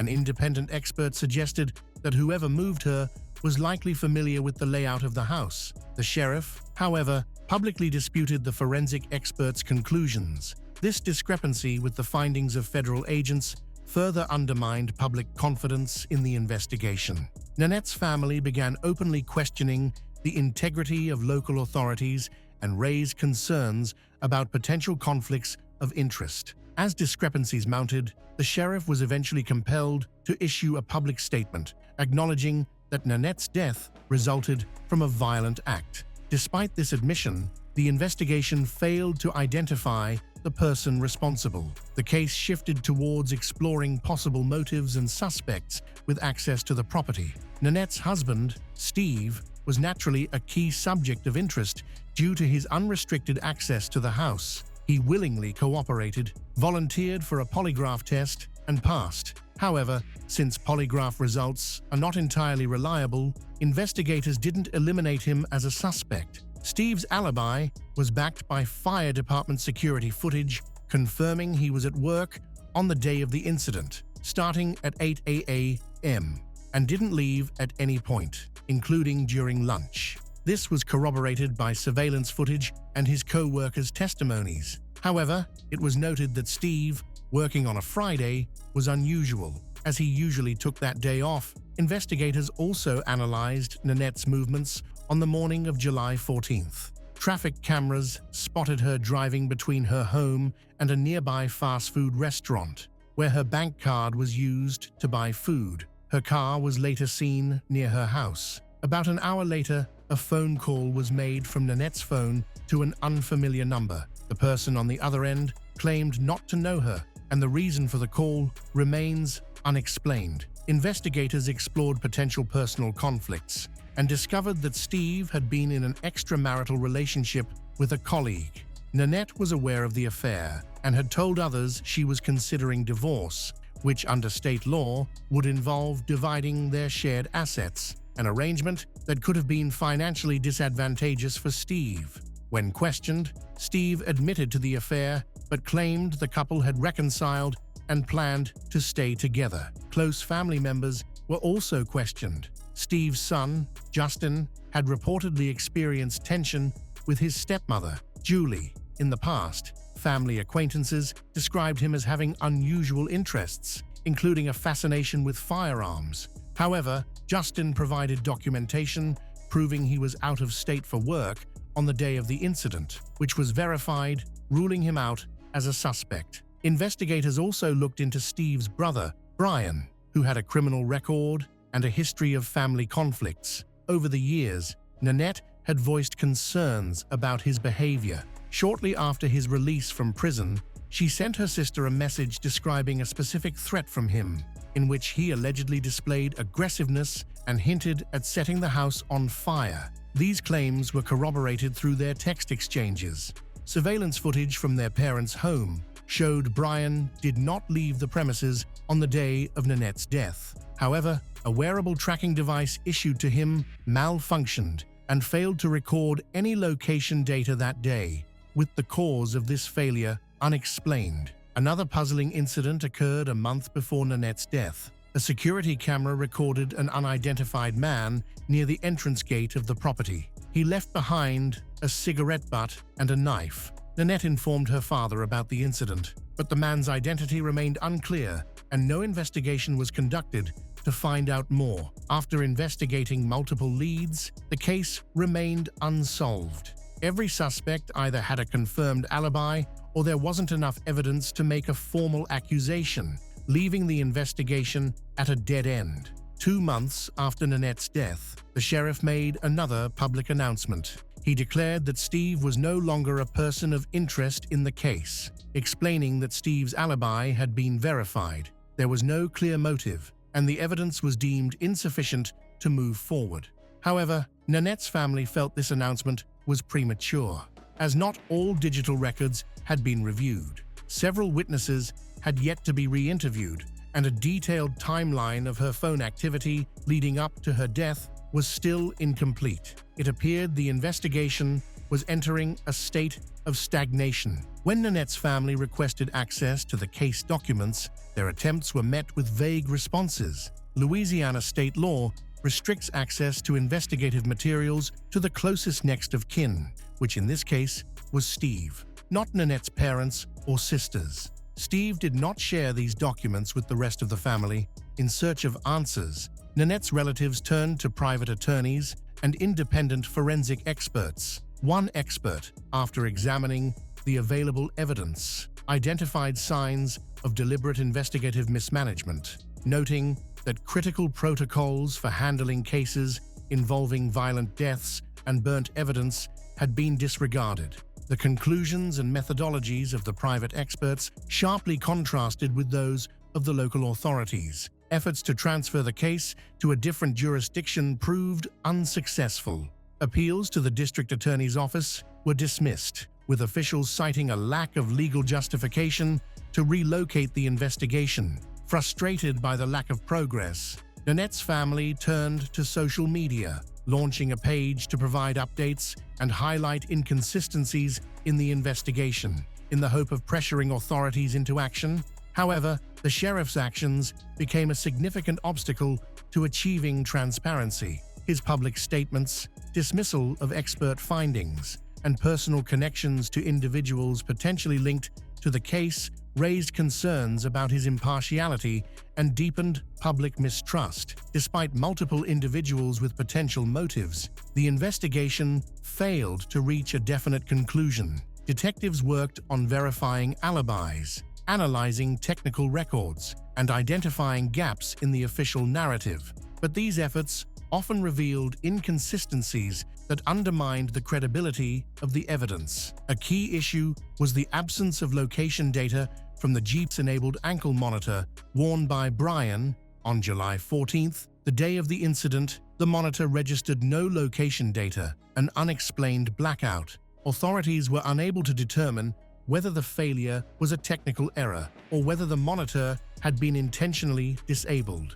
This missing data represented a major accountability failure and raised serious questions. Another troubling discovery came from a review of footage from a security camera inside Brian's parents' home. The video depicted Brian with a working desk lamp and a visible wall clock in the background, ostensibly providing an alibi. However, Nanette's family questioned the authenticity of this footage, suggesting it could have been pre-recorded or staged. Experts also observed that the angle and focus of the camera appeared unusual for a standard household surveillance setup. Additional uncertainty arose with surveillance footage from a fast food establishment showing Nanette's vehicle. Investigators assumed she was driving the car that morning, but the video quality was too poor to verify her identity. This assumption was based solely on her bank card being used to make a purchase nearby. The situation was further complicated by the fact that there was no footage from her home surveillance system on the day of the incident. Steve claimed the cameras had not been operational at the time, but investigators later found traces of accelerant on the damaged equipment. Experts concluded that the security system had likely been intentionally tampered with before the fire, suggesting someone with knowledge of the camera's locations and purpose had interfered. After Nanette's father passed away, her sisters took the lead in demanding a proper investigation. They launched an online awareness campaign, collaborated with advocacy groups, and participated in discussions on crime-focused platforms. The family repeatedly urged state authorities to transfer the case to an independent investigative body, but their requests were consistently met with generic responses that lacked meaningful action. They were also frustrated by the investigators' failure to review footage from the citywide surveillance system, which could have offered critical context. These shortcomings formed the basis of formal complaints to the district attorney's office. Although officials promised to keep the case open, there was no evidence of real progress, receiving minimal support from local law enforcement. Nanette's family shifted their focus to building a network of allies. They connected with organizations specializing in unresolved cases, which led to increased attention on Nanette's death through podcasts, videos, and media coverage. By 2024, the case remained unsolved. However, new hope appeared when Colin Sims was elected district attorney. Colin publicly expressed his willingness to review the evidence, marking the first sign of possible investigative progress after nearly 7 years of inaction. As of March 2024, Nanette's case was still open, with no charges filed against any suspects. Despite coroner findings, witness testimonies, and independent assessments, authorities in St. Tammany Parish had yet to identify any responsible parties. What initially seemed like a straightforward case had instead devolved into a prolonged stalemate. By mid-2025, the case records were still sealed, and only individuals with legal standing, such as Nanette's husband, Steve, were granted access. The family remained barred from reviewing complete investigative reports, transcripts, or relevant surveillance data. Repeated appeals to state authorities went unanswered, In response, a grassroots group formed by Nanette's friends and family continued to provide social media updates, urging the public to come forward with any useful information. The family also sought assistance from federal agencies like the Department of Justice. In their letters, they raised concerns about potential conflicts of interest involving local authorities and petitioned for the case to be transferred to a higher jurisdiction. Independent experts consulted by the family identified numerous investigative avenues that had not been fully explored, including recovering deleted digital records and re-interviewing key witnesses. However, without official investigative authority, these proposals could not be enforced. Despite years of stagnation, Nanette's family has never stopped fighting for answers. For them, this is about more than personal grief. It is a pursuit of justice. The lack of progress has only strengthened their resolve. They firmly believe the truth can still be uncovered if independent expertise is brought in and the case is reviewed impartially. As of this report, the case remains open but inactive. Nanette Krentel's story highlights how errors, delays, and possible bias can obstruct justice in a major case. Yet, it also demonstrates the unwavering resilience of a family determined to keep her memory alive. Their goal remains unchanged: to uncover the truth, no matter how much time has passed or how many obstacles stand in their way. Anthony Pignataro was born in 1960 in Buffalo, New York, the youngest of two brothers. His father, Ralph Pignataro, was a well-known and highly respected surgeon in the community. After finishing high school, he decided to follow in his father's footsteps and applied to several medical schools in the U.S. However, due to his low grades, he was not admitted to any of them. Eventually, he gained acceptance to a medical school in Puerto Rico, where he began his journey toward becoming a doctor. In 1978, 18 years old, Anthony met 21-year-old Deborah at a club during a visit to his hometown. It was love at first sight. Anthony, tall and charming, swept Deborah off her feet as they danced to Donna Summer's Last Dance. Soon after meeting, they began a relationship. Despite their long-distance relationship, while Anthony studied in Puerto Rico and Deborah worked in New York, their love affair continued. Deborah was born and raised in Williamsville, New York, in a financially struggling family. She worked as a pharmacy assistant. In 1985, after graduating as an ENT doctor from medical school in Puerto Rico, Anthony returned to New York, obtained a medical license, and started working as a surgeon at a local hospital. However, his colleagues criticized his skills, calling him incompetent and predicting an unremarkable career. Despite this, he managed to keep his job. That same year, Anthony and Deborah got married. Early in their marriage, Deborah discovered through a friend that Anthony was having an affair.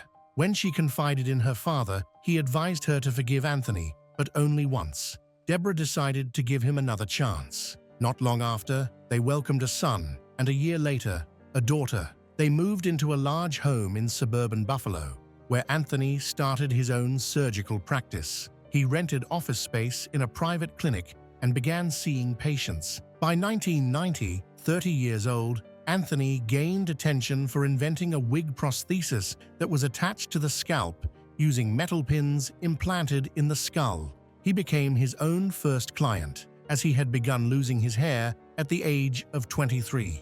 This wig became his patented invention. With prices starting at $3,500, clients could choose from a variety of natural and synthetic hair options. This invention contributed to his local fame. Anthony also performed cosmetic surgeries, such as breast augmentations, facelifts, rhinoplasties, liposuctions, and more. His services were competitively priced, and he often ran promotions to attract clients. Over the next 7 years, Anthony became wealthy and locally renowned, even driving a red Lamborghini. However, his reputation concealed the troubling events that were occurring in his operating room. In 1997, Terry Lamarty, a mother of 4, struggled to lose excess belly fat despite regular exercise. On her 39th birthday, her husband gave her a voucher for a belly liposuction treatment at Anthony's clinic.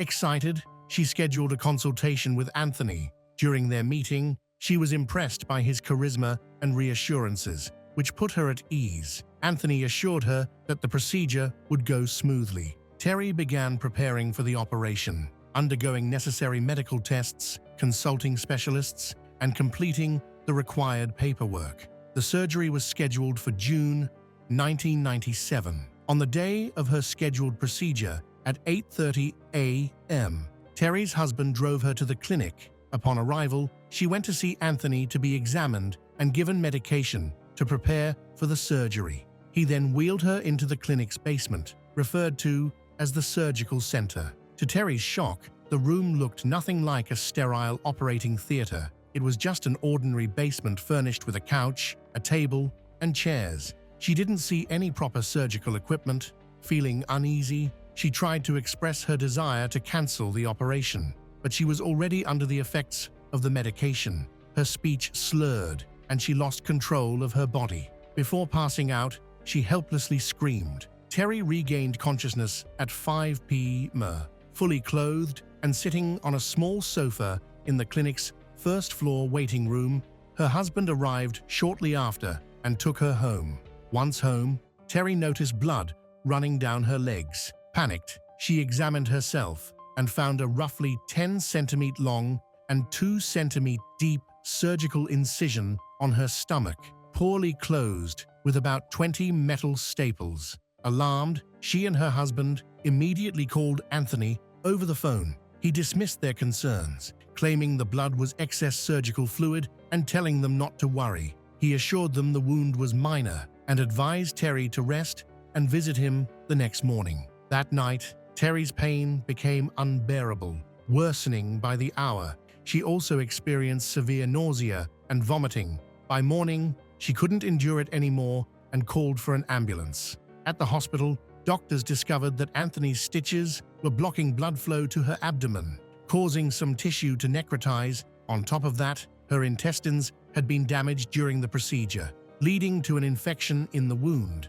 Instead of achieving her desired appearance, Terry was now fighting for her life. Fortunately, she received help in time and survived. A few days later, at 2:30 just while Terry was still recovering in the hospital, she was startled awake by Anthony. He had secretly entered her room and was holding her medical records. He demanded that she immediately pack her belongings and leave the hospital. Terrified, Terry refused and argued with him. Hospital nurses overheard the confrontation, and Anthony was forced to leave. After this alarming encounter, Terry remained in the hospital for several more days. Her recovery stretched on for months, and despite doctors reporting the incident to the State Department of Health, Anthony continued practicing medicine. 2 months later, in August 1997, a more tragic event occurred at Anthony's clinic. 26-year-old Sarah Smith, a mother of 2, underwent breast implant surgery, a procedure she had long dreamed of.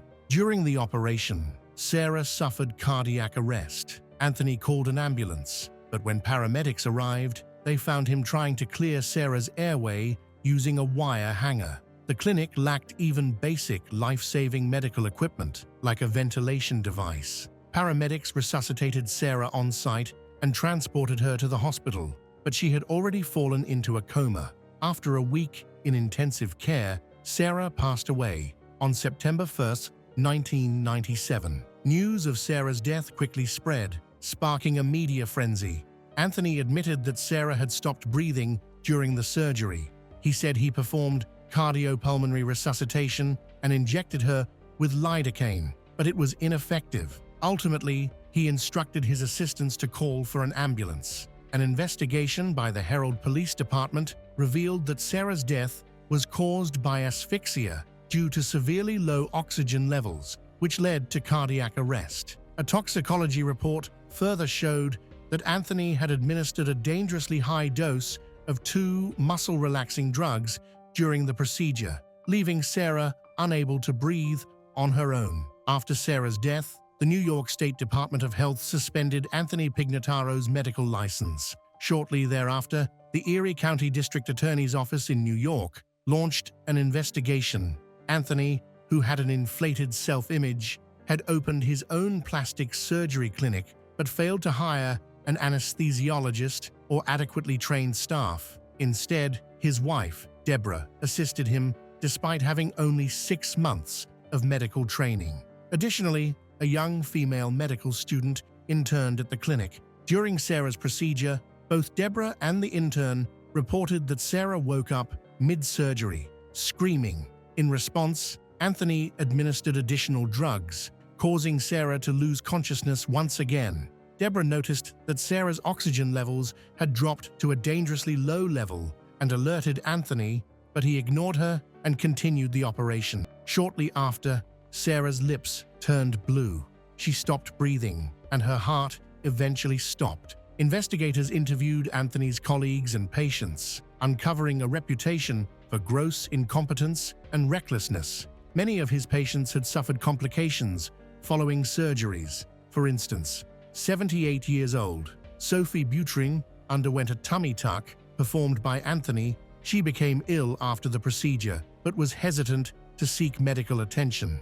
Her son eventually convinced her to go to the hospital, which saved her life. She spent 6 weeks in the hospital, recovering from complications caused by the surgery. The New York State Board of Health eventually filed 30 charges of professional misconduct against Anthony. Investigators discovered that he was not licensed to perform plastic surgery and that his basement clinic was grossly unfit for medical procedures. In January 1998, Anthony, then 38 years old, was arrested. By August of that year, his medical license was permanently revoked. Anthony ultimately accepted a plea deal on a negligent homicide charge and was sentenced to 6 months in prison, fined $5,000, and ordered to complete 250 hours of community service. He was also permanently banned from practicing medicine. As the verdict was announced, the judge ordered Anthony to be taken into custody immediately. Deborah, who was visibly upset in the courtroom, was not allowed to say goodbye to her husband. However, if Deborah had known what lay ahead, she likely would not have shed any tears. In December 1998, Anthony was released from jail. He returned home to live with his wife and children, but struggled to find work. During this time, his mother provided financial support. Despite the challenges, he resumed an extramarital affair, which his wife, Deborah, eventually discovered. Furious, she kicked him out of the house. 2 months later, he returned, begging for a second chance, and she reluctantly took him back. By May 1999, Deborah, then 42 years old, suddenly fell gravely ill. She suffered episodes of nausea and body pain, which gradually worsened to include tingling in her arms and legs, difficulty walking, and extended periods confined to bed. Although Deborah sought medical help, doctors were initially unable to determine the cause of her symptoms. Over the following months, her condition continued to deteriorate. By the summer of 1999, she required a wheelchair and began experiencing memory loss. Anthony claimed her symptoms were caused by a diseased gallbladder, which he insisted needed urgent removal. However, Deborah's physician warned that surgery would be too dangerous and could result in her death. Eventually, toxicology tests revealed lethal levels of arsenic in Deborah's blood. A criminal investigation into Deborah's poisoning was launched. Tests conducted on her hair showed that she had been exposed to approximately 30 grams of arsenic in varying doses since May. During questioning, Deborah recalled that her symptoms began after eating soup Anthony had prepared for her. Investigators suspected Anthony had been poisoning her over time. Deborah granted police permission to search their home, where they discovered ant killer containing arsenic. Further evidence revealed that Anthony had purchased the poison using his credit card. He was subsequently brought in for questioning. Anthony admitted to poisoning Deborah, but suggested that the relatives of his deceased patient, Sarah, who passed away after surgery, might have been involved. Due to insufficient evidence, Anthony was released. Deborah was discharged from the hospital, though she remained in a wheelchair and needed ongoing treatment at home. Later, a former cellmate of Anthony's, who had shared a prison cell with him, contacted the police. The cellmate revealed that Anthony had discussed his wife, Deborah's life insurance policy, and his relationship with his mistress. According to the cellmate, Anthony confessed he wanted to start a new life with his mistress and obtain the insurance payout. He had even asked the cellmate for advice on poisoning someone. Recorded phone conversations confirmed that Anthony maintained contact with the cellmate after his release from prison. With this evidence, Anthony was arrested on May 9, 2000 for attempted murder. While he initially denied poisoning Deborah, he eventually pleaded guilty at the end of 2000. Prosecutors proved that Anthony had been adding small doses of poison to Deborah's food and planning to send her for gallbladder surgery, hoping she would die during the procedure. His motive was to prove he wasn't the only doctor to lose a patient on the operating table, reclaim his reputation, and regain financial success. He also sought to justify Sarah's death. Anthony Pignataro was sentenced to 12 years in prison. While incarcerated, he continued to file lawsuits, claiming that Deborah intentionally consumed arsenic to end her life. However, Deborah refuted this in interviews, stating she would never harm herself and even suggested Anthony should experience arsenic poisoning. Following the trial, she divorced Anthony and obtained a protective order prohibiting him from contacting her or their children. Deborah endured a lengthy recovery process after the poisoning. She revealed in interviews that she suffered lasting health issues, including reduced limb mobility and sensitivity, and required outside assistance for daily life. In December 2013, Anthony was released from prison and moved back to New York, where he worked as a grocery delivery man. He legally changed his name to Tony Hote in 2014, explaining that he wanted a fresh start. By 2016, he launched a cosmetic company and falsely portrayed himself as a practicing doctor on the business website. He marketed a product called the Plasma Protocol, claiming it was the first anti-aging skincare treatment derived from a person's DNA plasma. The company operated near his previous plastic surgery clinic. Neighbors began reporting suspicious activities at Anthony's residence, including deliveries of surgical supplies and frequent visits from women in the evenings. These reports prompted police attention, leading Anthony to shut down his business and move to Palm Beach, Florida, where his brother lived. New York police warned law enforcement in Palm Beach about Anthony, describing him as one of the most dangerous people they had ever encountered. By 2019, Anthony was advertising elder care services online and continued to move freely across the country. Florida authorities monitored him, but there remained concerns about whether he posed a risk to others. As for Deborah, she maintained a private life and struggled with the lasting impact of Anthony's actions, unable to fully recover her health or independence.